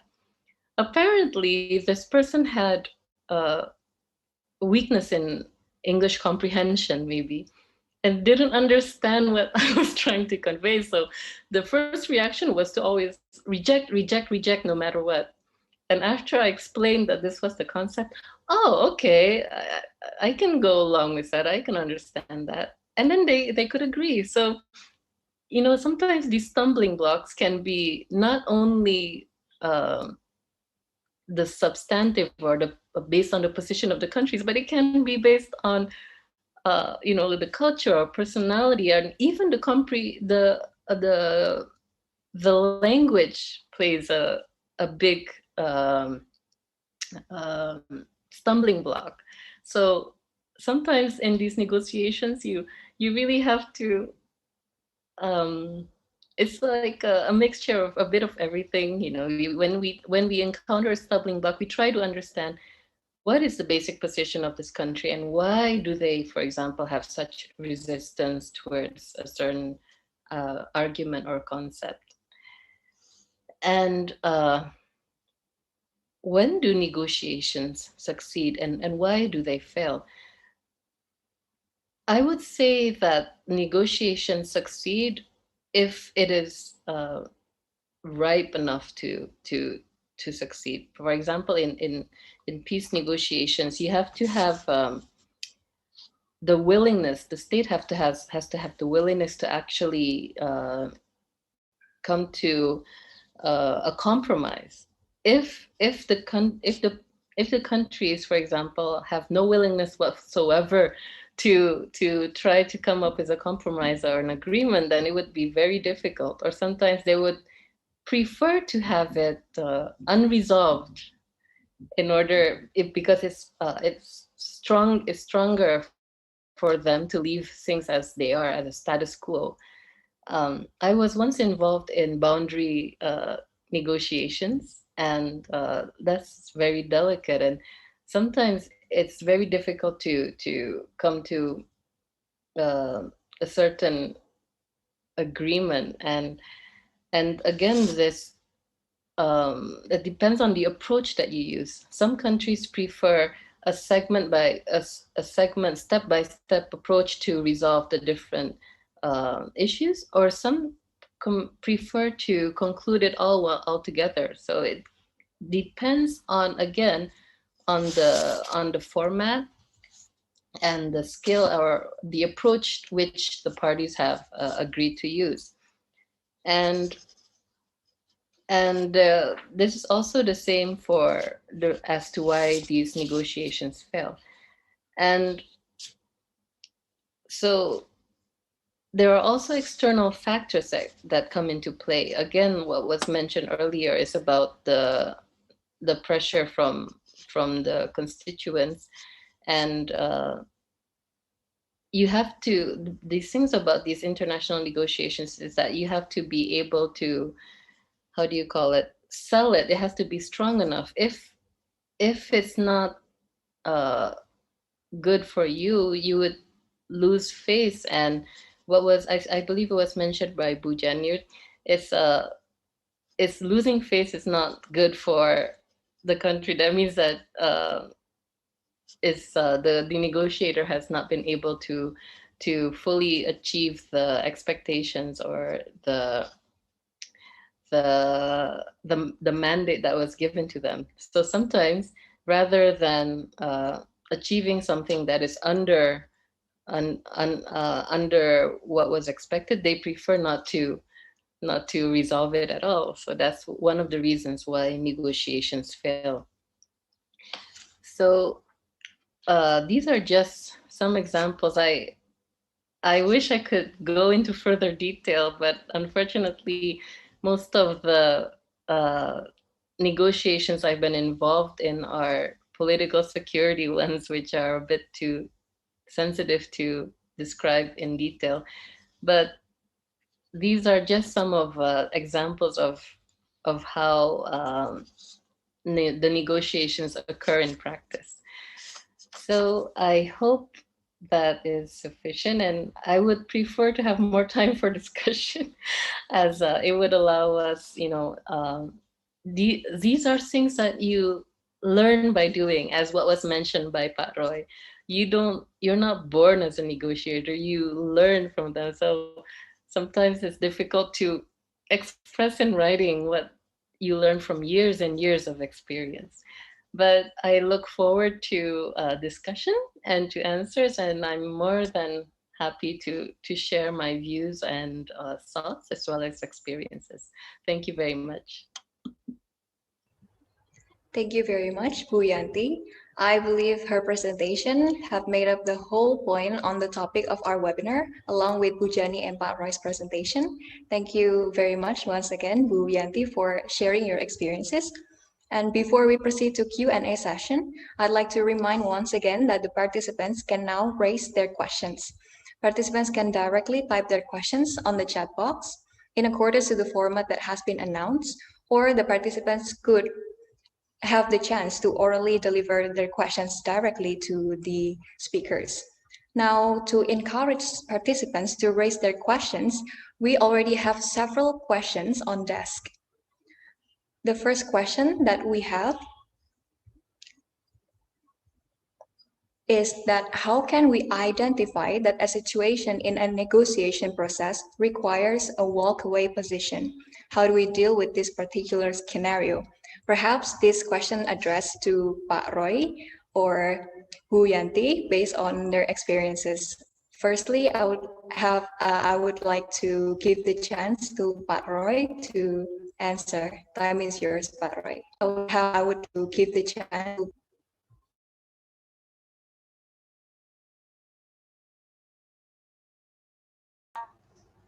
Okay, thank you very much. I will try to answer question number 1. How can we identify that a situation in a negotiation process, this particular scenario? Okay, this is indeed a very interesting question, a very good question, in fact. I didn't mention anything about a distributive negotiation in my presentation, but I overheard that Ibu Yani mentioned a little bit. But the question you raised shows that you must already have the basic knowledge on the types of negotiation. One big reason of why I didn't mention about distributive negotiation is because of that a distributive negotiation is in a more competitive bargaining environment.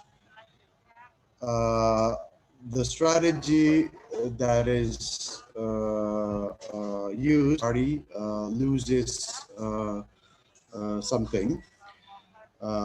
Despite that, this is applicable in the real world. However, this type of negotiation, which is commonly known as Ibu Yani mentioned, some negotiations, is mostly used in a more narrow issue that needs to be negotiated. Aims not to achieve a win-win solution. Nonetheless, it's more focused on a win-lose situation. One party will try to gain wins as much as they can from the other one. Mean that a distributive negotiation is a bad negotiation? Should we avoid this type of negotiation? I think the answer is it depends on each other's perspective. It also depends on the subject of the negotiation that is taking place. We cannot simply say that a distributive negotiation is a bad negotiation and that needs to be avoided. As I mentioned, that a distributive negotiation is a type of in international forums. However, in international relations, particularly negotiations having the objective in economic cooperation and development, many countries have similar understandings, which is to expand the pie as bigger as possible. It has become a general, all the countries involved in the treaty making negotiation process at the same level. So an integrative negotiation is considered more practical.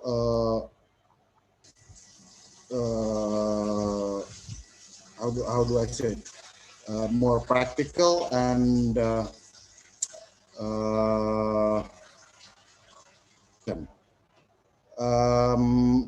for the answer on a walkaway situation, a walkaway situation is a gesture pictured by a negotiator and must be able to be conducted because a walkaway gesture is operators are not able to further bargain with the other party due to the stiff attitude and less flexibility in their position. Walking away from a negotiation process is considered the best solution for the time being, while at the same time providing opportunities to the parties or negotiating stakeholders or constituents to further consult on the matter at issue and to further reflect on the fundamental objective in following the set negotiation process. The other question is how do we as negotiators react when we are confronted with this situation? I think the best for walking away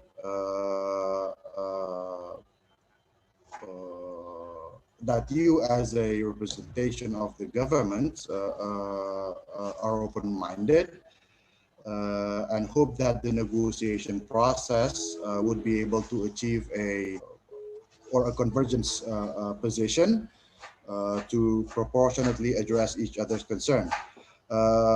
What is important that needs to be done by negotiators when they go back to their domestic stakeholders is to closely consult in line ministries on the updated situation of the matter at issue and to thoroughly examine all related such updated information on the continuity of the negotiation process. Intermestic factor. This is one term that is very popular in our diplomacy. I think somebody here knows where it comes.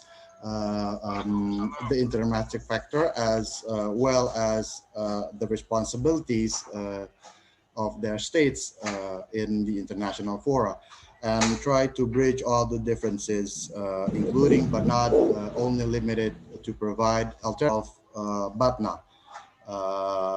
Well, I hope that my additional explanation would be able to provide you with a more clear understanding on this matter. Thank you. Thank you very much, Pak Roy. Perhaps there is additional explanation from Bu Yanti. Bu Yes. Yanti? Yes. Thank you very much, Ibu, Mbak Moderator. Question one is very interesting. I often encounter in various negotiations at the UN or in ASEAN even. Usually walk away is a very, very last resort. It usually happens when a delegation or a group feels that their interest or hasn't been accommodated by the forum, or that if they feel that the forum is working in a manner that is in Indonesian merugikan or for them, doesn't them attaining their objectives. So sometimes it's the format that isn't considered favorable, or sometimes it can be that in the chair. So they felt that out of frustration, they felt that walking away was the most feasible option. Usually, it's just for a short period. It doesn't usually informally. They would come back to the meeting room, and in this context, sometimes informal discussions are much more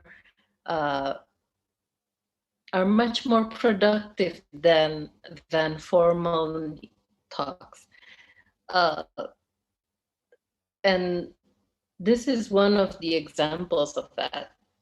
Like what I mentioned earlier, sometimes the negotiator, when they're on the table, they're not free to fully express their, or during informal talks, they would be mentioning, this is my difficulty in attaining this. This is my difficulty in attaining that. And usually, out of my experience, during a walkaway, that's when all the negotiations would all the delegates would get together and start to discuss in the South China Sea. And this is one of the ways that we use a lot, informal talks, coffee break, retreat. We come together and then we talk. What is the principal position of each country? And accommodate it to a certain extent. They wouldn't resort to a walkaway. And once these can be addressed, usually they come back and the meeting goes on as proceeded. So how do we deal with this particular scenario? Are we in which position are we in first? Are we the one walking out? Are we another delegation seeing another country walking out? Or are we the chair of the group that walked out? In the UN, for example, Indonesia was part of the group that left the whole meeting. And when that occurred, obviously the group, they got together and then discuss, hey, this is what's going on in the meeting. What should we do next? And then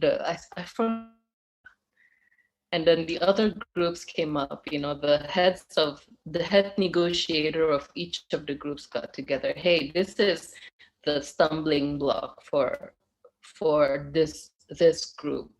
If you're not able to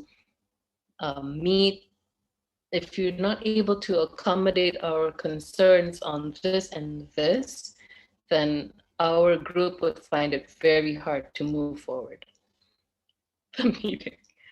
And what I did at that time, what Indonesia did, was we came up and we said, hey, what is your concern? And then we tried to find a way to address that country's concern.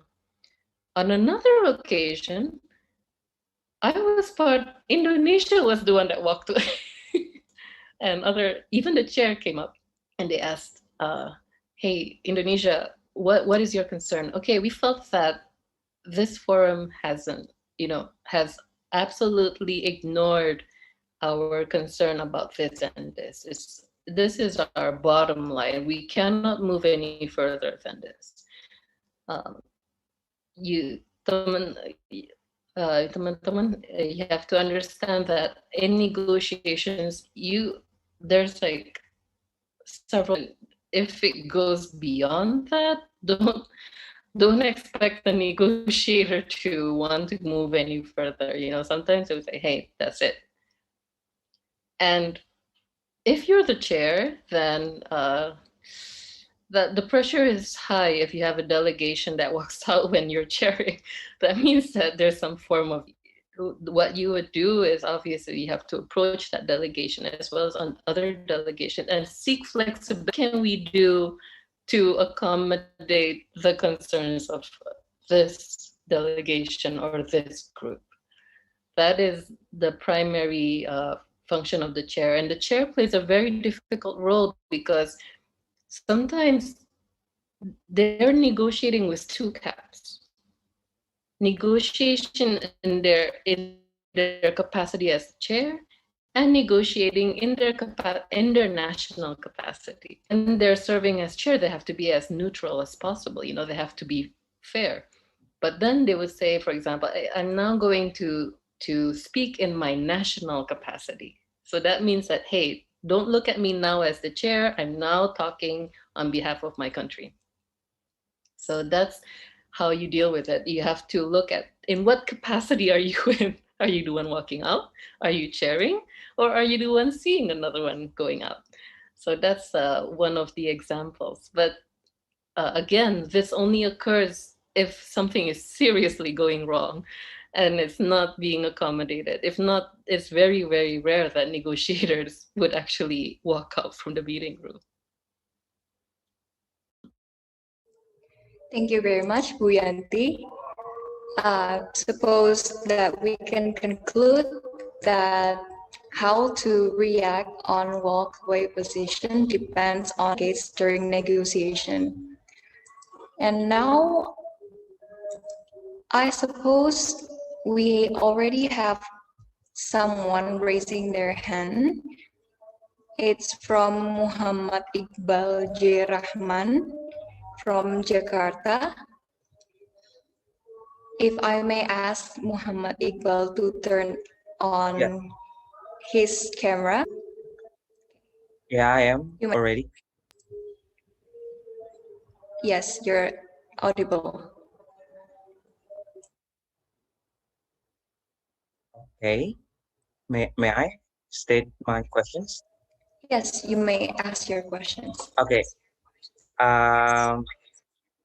Thank you for the opportunity, and thank you for the honorable speakers, Mrs. Jani, Mr. Roy, and Miss Yanti.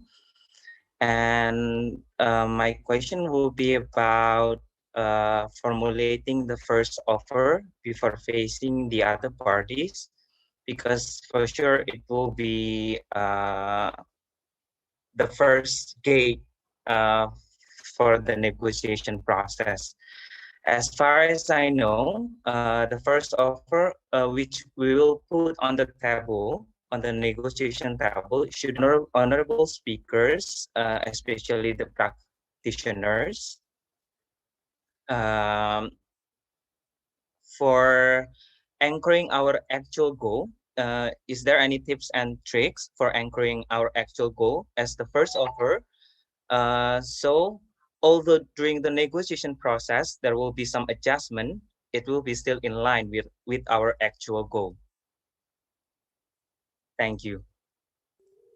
Thank you. I give the chance to Pak Roy or Bu Yanti perhaps to answer the questions. Okay, if I may, Parvai.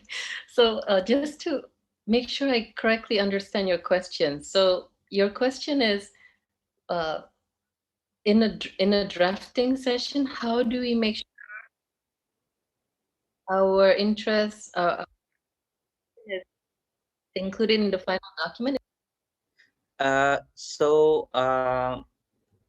I mean about, during the negotiations, for sure we have our actual goal being kept or not being shared in the negotiation table, right? So is there any tips and trick for us to give the first offer, which is not our actual goal?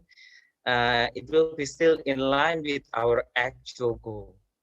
So something like that. Okay. So in the drafting with our act, so something like that. I seem to have some connection problems. So in the drafting, what we call the first draft a zero draft, either a country or organization.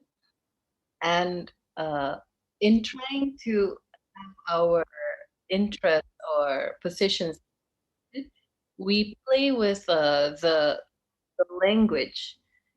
So there are several degrees. For example, acknowledge is quite strong, but if another country is not comfortable with that, lowest that we can go to is noted. For example, we note this and this.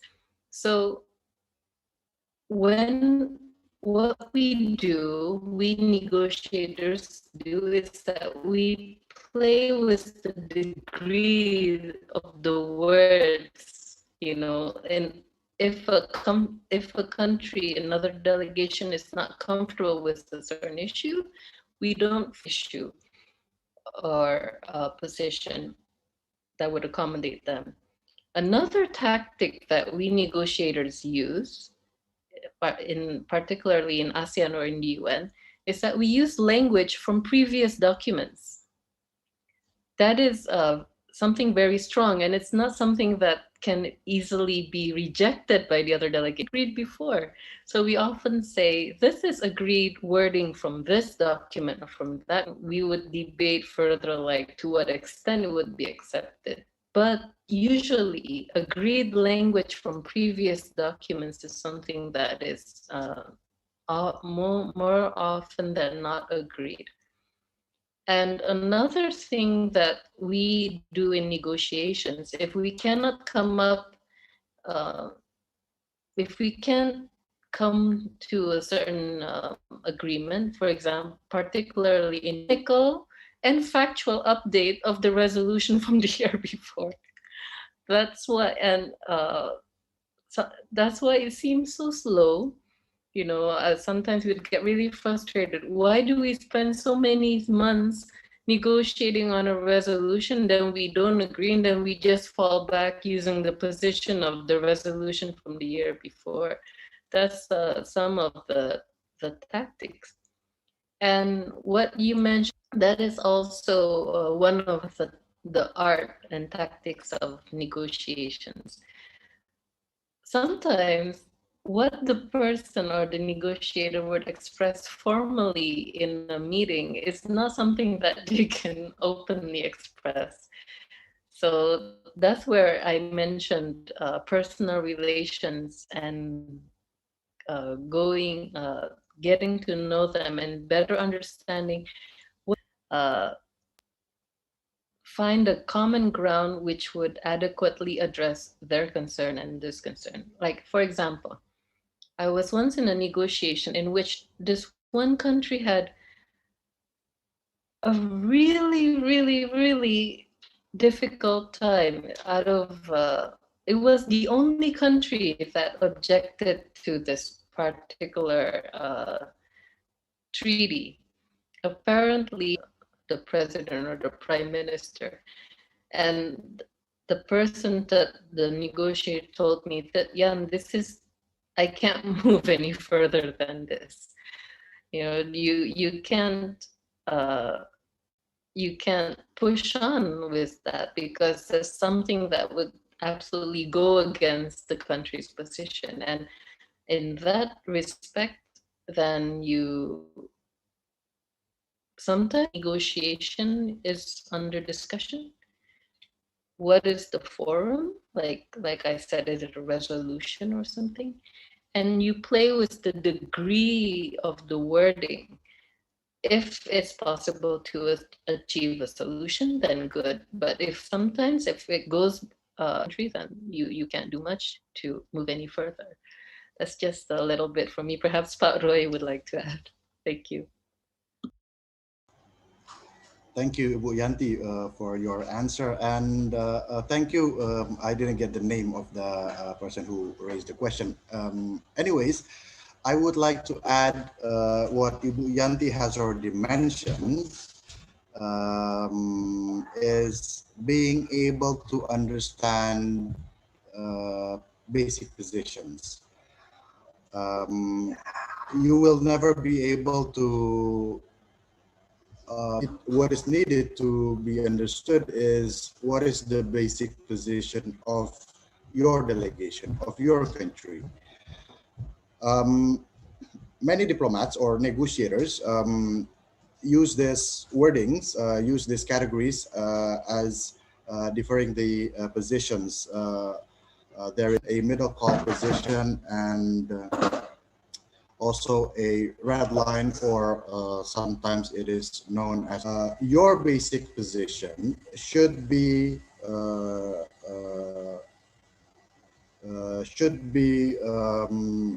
defined or transformed as the bottom line. What Ibu Yanti just mentioned, that this is the limit that I can provide you, and we cannot go further, we cannot go beyond this basic position. So you have to first be able to offer other positions, which is something beyond your basic position. That is what we call as high call position. What can be categorized as a high call position? It could be anything. Well, anything that you think it is ideal for you, for your delegation, for your country, you can present that, you can propose that as your high call position.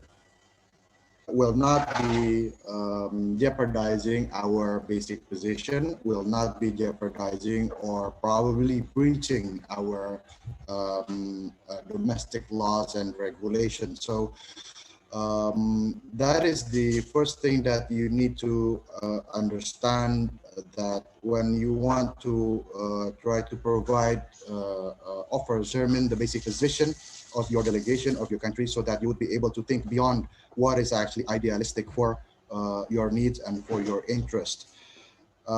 In a more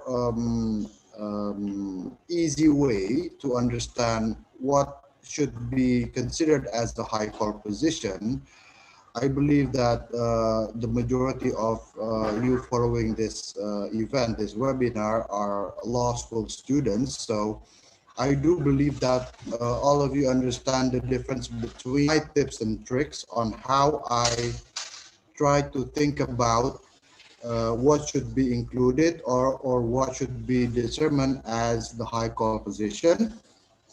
I always think about the ius constituendum. What is the ideal situation? What is the dream that we have in order for us to success in a negotiation? Despite that, there will be the questions on top of what Ibu Yanti has already mentioned. Thank you. Thank you very much, Pak Roy. Well, we still have questions coming on the chat box. The question coming from Derry Susanto, and the question is, what do you think about the existence of veto right? Can it be considered as coercion, as mentioned in Article 51, or negotiators stand against any form of coercion? Bu, I would like to give a chance to Bu Yanti to first, perhaps, to answer the question. Yes, so thank you very much. This is an interesting question. So it relates to veto, the existence of veto right, perhaps in the sense of a UN Security Council resolution, or at, in the drafting of a UN Security Council resolutions. It's a it's a tough question to resolve. I mean, Indonesia has often emphasized the importance of UN reform, and it's something that is very, very difficult to achieve.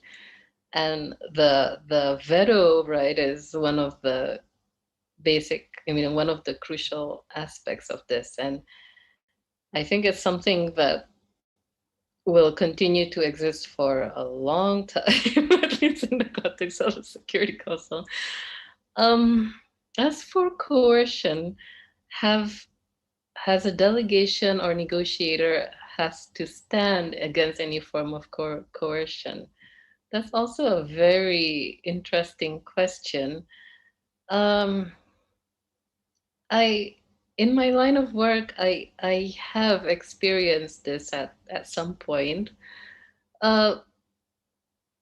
in which, let's just say, another country has like threatened somewhat Indonesia not to take certain measures.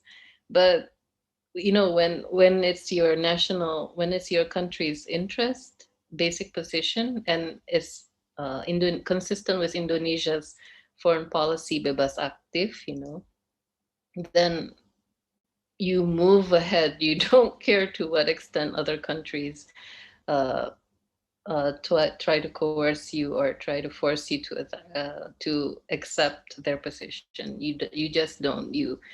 If it's when it's a national interest, national position, then you proceed no matter what. And I have experienced that, and it's not pleasant, really. It's quite stressful, but no, it's country goes first, and if that's the position, then that's what we will go with. Thank you. Perhaps Pak Roy would like to add some more explanation. Well, thank you. However, I deal with a different kind of issue.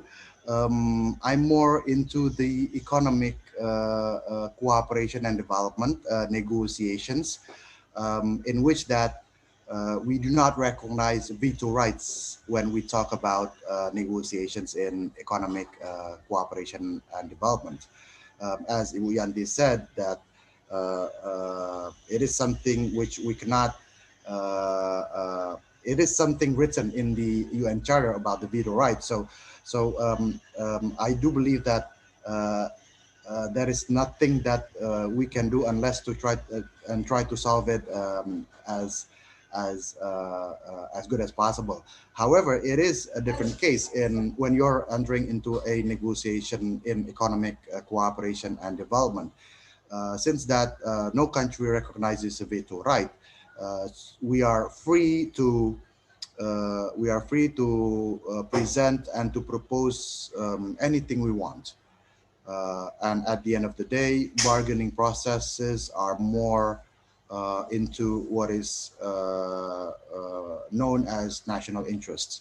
So it's much more convenient when you negotiate without any kind of veto rights, because negotiation in economic cooperation is more about the survival of the fittest. So whatever resources you have, you use that resources to provide benefits when you're on the negotiation table. So I apologize because I have a different view on negotiation, especially in economic cooperation and development. Thank you very much. Thank you very much, Pak Roy. Perhaps we could move to our questions. It's question number 2. And the question is, since the one who asked this question also teach law of the treaty, but we don't have negotiating and drafting session, is there any way of teaching that you can suggest to put the theory into practice? Perhaps this one question could be addressed to Bu Jani, or perhaps Bu Yanti or Pak Roy could add some additional explanation later on. I give the chance to Bu Jani, perhaps. Time is yours, Bu. Yes, thank you very much, Oleh. Oh, thank you very much, Amanda Data, for addressing this question. So actually, yes, it is the initiative of Faculty of Law, Universitas Airlangga, to add the practical aspect of law of the treaty. So before we have what the course name right now is law of the treaty and drafting, we only also teach law of the treaties. So mainly we only talk about the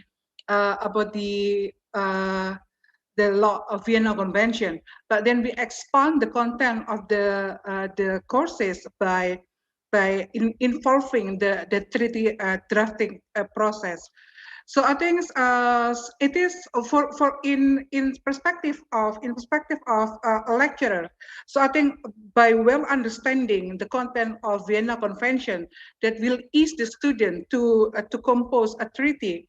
But then the whole concept, the whole regulation within Vienna Convention, when we talk about the aspect of drafting and negotiation, I think we only need the former part.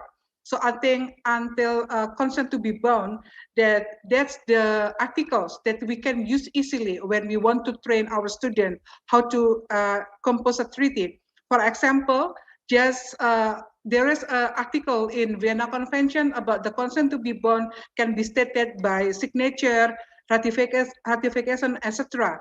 And also when you choose the ratification, then you have also move further by stating ratification, then what is the next article you must put, because Vienna Convention do not stop until the ratification itself.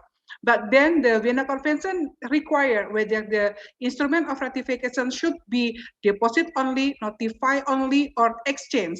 So I think on that certain aspect, you also can directly give the example to your student. So when just make a small assignment. So when the parties to the treaties agree that consent to be bound will be will be expressed by ratification. So how you will draft that kind of intention to the treaty. So I think that small exercise will train the student to put the context of the Vienna Convention into the practice in a very simple way. I think also when we are talking about the termination or when we are talking about entry into force, we know the entry into force is you can decide it by date or you can decide it by an event.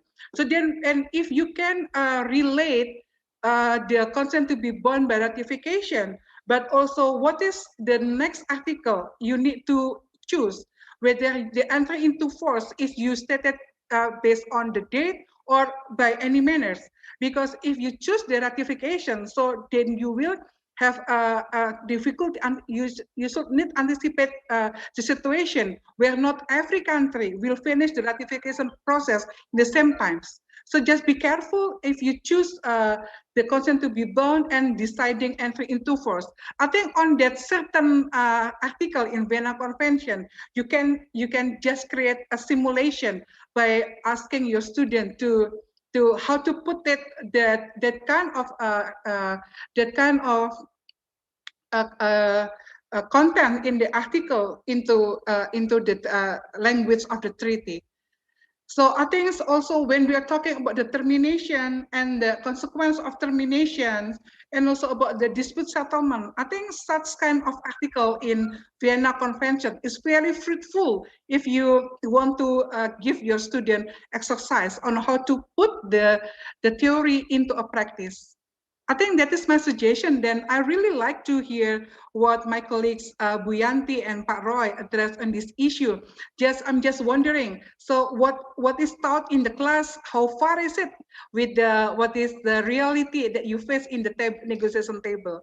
I turn the mic to Auli again. Thank you so much, Ibu Amanda for the question. Thank you very much, Bu Jani.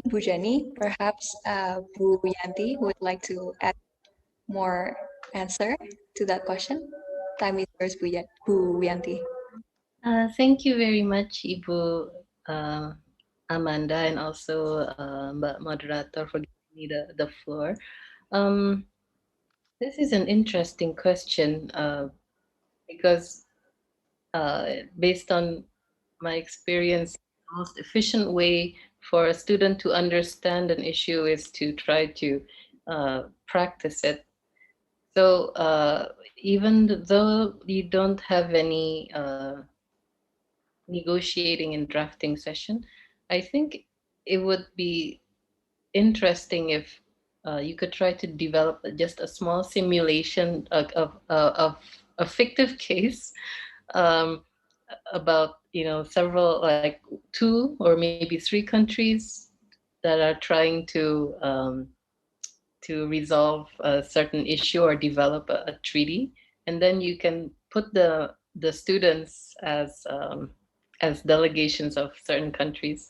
Like, for example, I once made this activity back in 2013, in which I made a fictive case of an ASEAN dispute, but at that time I pretended as if there were 12 ASEAN countries.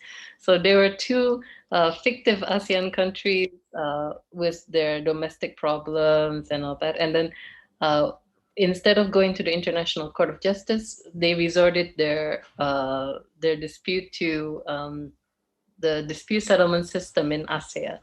So I gave them a case, and then I grouped the students. There were 66 students at that time.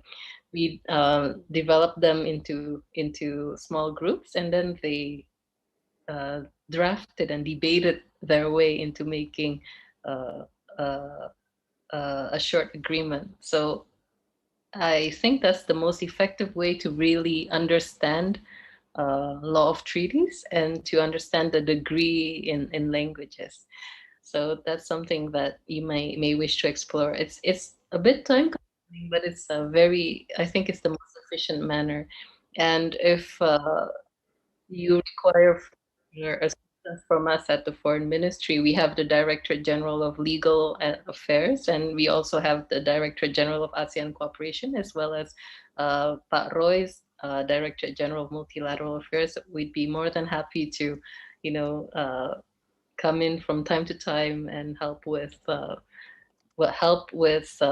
teaching of treaty law and practice. Thank you. Perhaps Pak Roy would like to add some explanation. Time is yours, Pak Roy.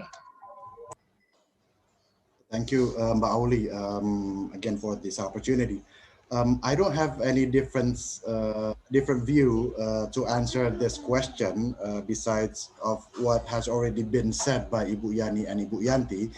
I fully agree that in order to be able to have this additional skills to draft a treaty, then we need to practice, and the best way, the best avenue to have this is by simulation processes, as mentioned by Ibu Yanti. I was actually about to say what Ibu Yanti has achieved back in 2013, because I was one of the adjudicators. It was a very successful event, and I think that can be that can be used as a reference. Should the Faculty of Law of Universitas Airlangga would like to have more continued and more how do I say it, consistent program from the Foreign Ministry, I do believe that we are ready to support the university, the Faculty of Law, because it is my true belief that drafting session will be beneficial in the future of the students. But what I want to add on top of this is that it is not just the problem of the Faculty of Law of Universitas Airlangga. Is actually the problem of most Indonesian. Whereas when we study in or during our university years, sometimes or most of the times it's not practicable in our working environment. So on top of what has been given by the lecturers, by the universities, it is also the responsibility of each and every students, especially law students, to be able to increase their own capacities and increase their own knowledge. So it's not just about the responsibility of the organization, of the institution. It's also a personal. It's also the responsibility of the personnel involved in this matter. So learn more, study more, practice more. I believe that it will help the students or your students, Ibu Amanda, to be able to correlate what you have been receiving from the university, and to be able to put it in a pragmatic way when you are actually within a certain working environment. That is the only way to be able to be successful in your future career. But again, as stated by Ibu Yanti, we are more than ready to support the Faculty of Law to have simulations, especially in negotiation simulations. Thank you, Mbak. Thank you very much. And I suppose the question closed the Q&A session at this webinar today. And we are going to directly move to a summary for what our speakers have been presented. So for a little recap and a little summary, as we know that Bu Jani had explained, firstly, that lecturers who are not diplomats in teaching treaty negotiation and drafting have weaknesses is a fact that cannot be denied. Required high creativity of lecturers to bring Dasein closer to Dasolen. Teaching negotiation in the realm of public international law is actually very interesting because there is an opportunity to invite students to integrate and see a problem in a more macro perspective. And teaching negotiation, it is not enough to just teach theory and techniques, but also need to train the soft skills and interpersonal intelligence of the students. As for the summary from the second speaker, Pak Roy had presented his presentation today on the theoretical and practical aspect of treaty negotiation from the Indonesian perspective. We can conclude and we could all agree that the presentation is compelling and important to enhance our understanding on being involved in a negotiation process, particularly from the Indonesian point of view. And as for the recap and summary from the third speaker, Bu Yanti, we could all conclude that sometimes in a process of negotiation, there are difference of leverage between one member or one negotiator and another negotiator. Also, there is actually a stumbling blocks that could happen during negotiation. Not only the stumbling blocks could be anything related to substance, but it could be language barriers. And overall, according to the presentation from Bu Yanti, we can conclude that what we get from class, what we get from our lecture during college in treaty or in contract drafting lecture is totally different from the real life, and thus we need to it's important for us to train our social skills because it could be very helpful during the negotiation process. And before we close our webinar today, I would like to invite our speakers to have a short closing statement for about 1 minute. First, to Bu Jani, I give the chance for you to deliver your closing statement, and then followed by our second speaker, and last by our third speaker. Bu Jani, time is yours.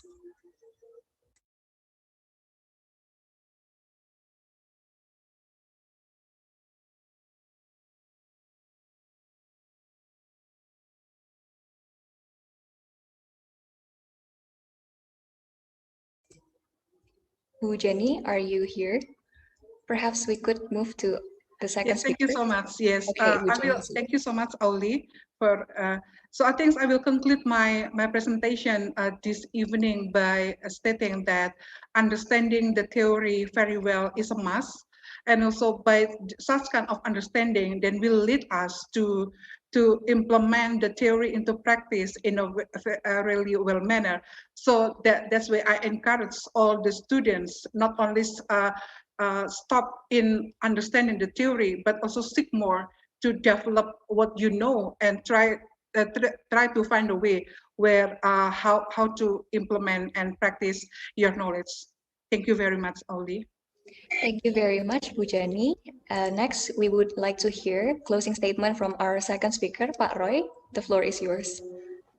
Thank you for this opportunity. I don't have much to add, but I want to assure the students that, as mentioned by Ibu Yani, that studying negotiation, especially international negotiation, will benefit you in your future career.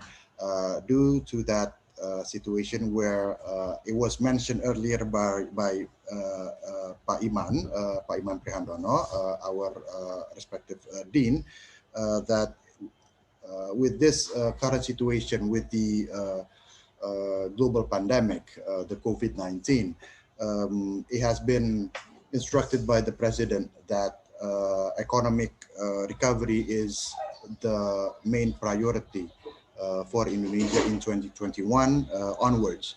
So the ability to have a very strong ability to negotiate, especially for economic cooperation and development, is something which is now urgently required.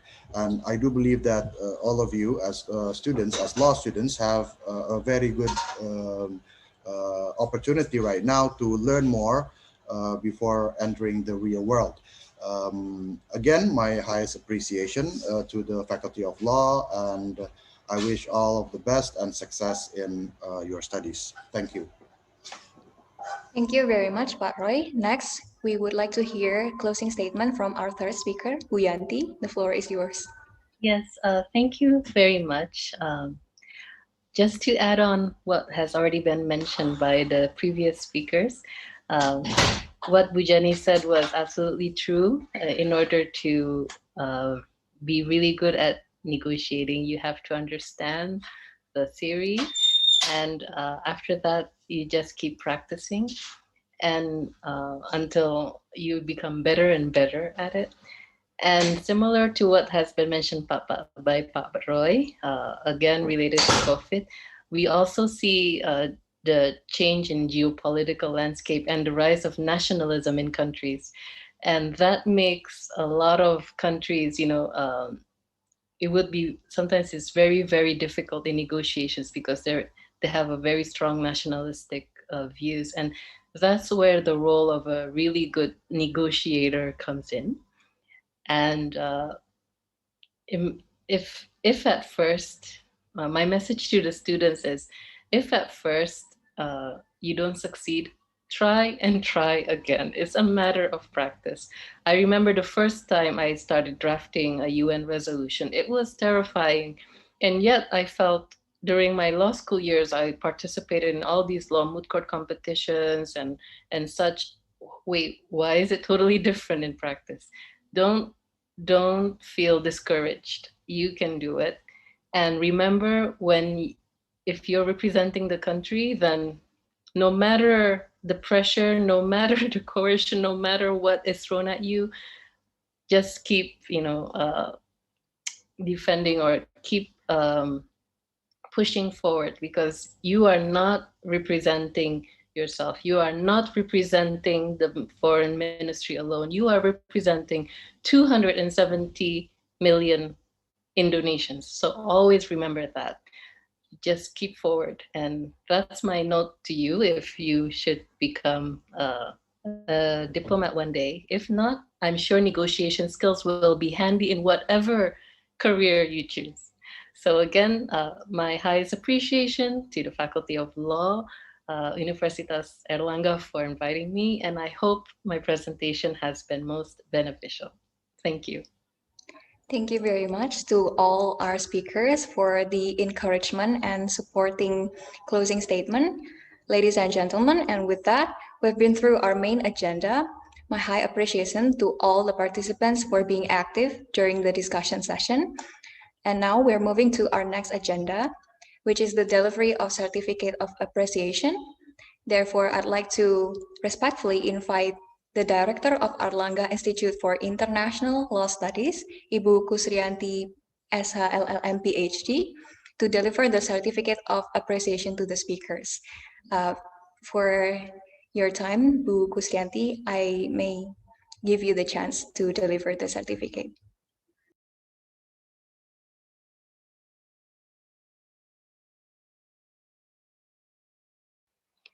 Thank you, Auli. Thank you very much for the speaker, Pak Roy, Bu Jani. It is mean for us. This is very valuable for us. Thank you. This is the certificate. That's the virtual delivery. Okay, thank you. Thank you so much, Bu Anti. Yeah. Terima kasih. Thank you very much, Bu Anti. Yeah, sama-sama.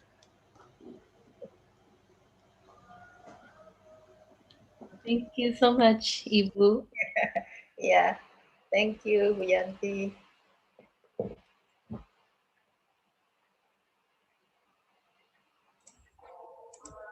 Thank you very much, Ibu Kusrianti, for delivering the Certificate of Appreciation to our speakers. And now, to close our webinar today, I would once again invite Bu Anti to deliver a closing remarks and to close this webinar officially. To Ibu Kusrianti, PhD, time is yours. Thank you, Oli. Yeah, Alhamdulillah, we will say thank you for against the speaker for the very insightful, very interesting, very inspiring material for the speaker, for the participant. I continue. I enjoying this webinar from the start to the end, and I agree, and I will echo what the dean said, that this is very honored to have you all the speaker. Yeah, and then I can conclude that negotiation is very difficult, but when we follow this webinar, maybe we can understand what the practice of negotiation, and this is difficult for our students still. So I encourage for our student to learn and practice more.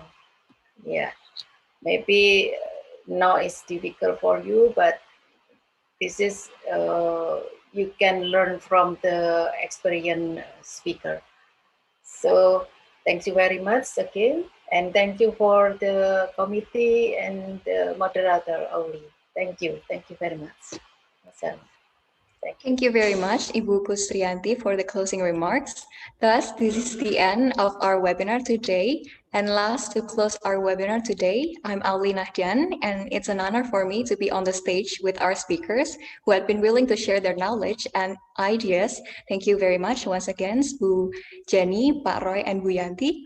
Also, I'd like to express my appreciation to all the participants for joining and for the enthusiasm to this webinar. I hope we all stay safe, and thank you, and see you in the next event.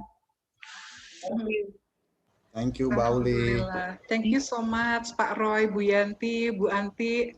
Thank you, Ibu Anti, Ibu Yani. Thank you very Para much. peserta, thank you so much ya for being so patient to wait until this webinar concluded. Thank you so much. Yang di Malaysia my student in Malaysia and Philippines, thank you so much for joining this session. Ya, thank you Pak Roy and Bu Yanti. Saya catat itu offernya, tawarannya untuk agenda selanjutnya. Siap. Kami siap, Bu, dipanggil. Terima kasih, what happened? Mbak Lina tuh. Mbak Lina, makasih. Oke, makasih Pak Roy. Hai, ya. Bu Thank Dina, you semua. Bu Lina, matur nuwun. Sama Ibu. Bu, ada Bu Dina juga, Bu Dina. Terima kasih banyak, Bu Dina. Sama, saya juga makasih. Yeah.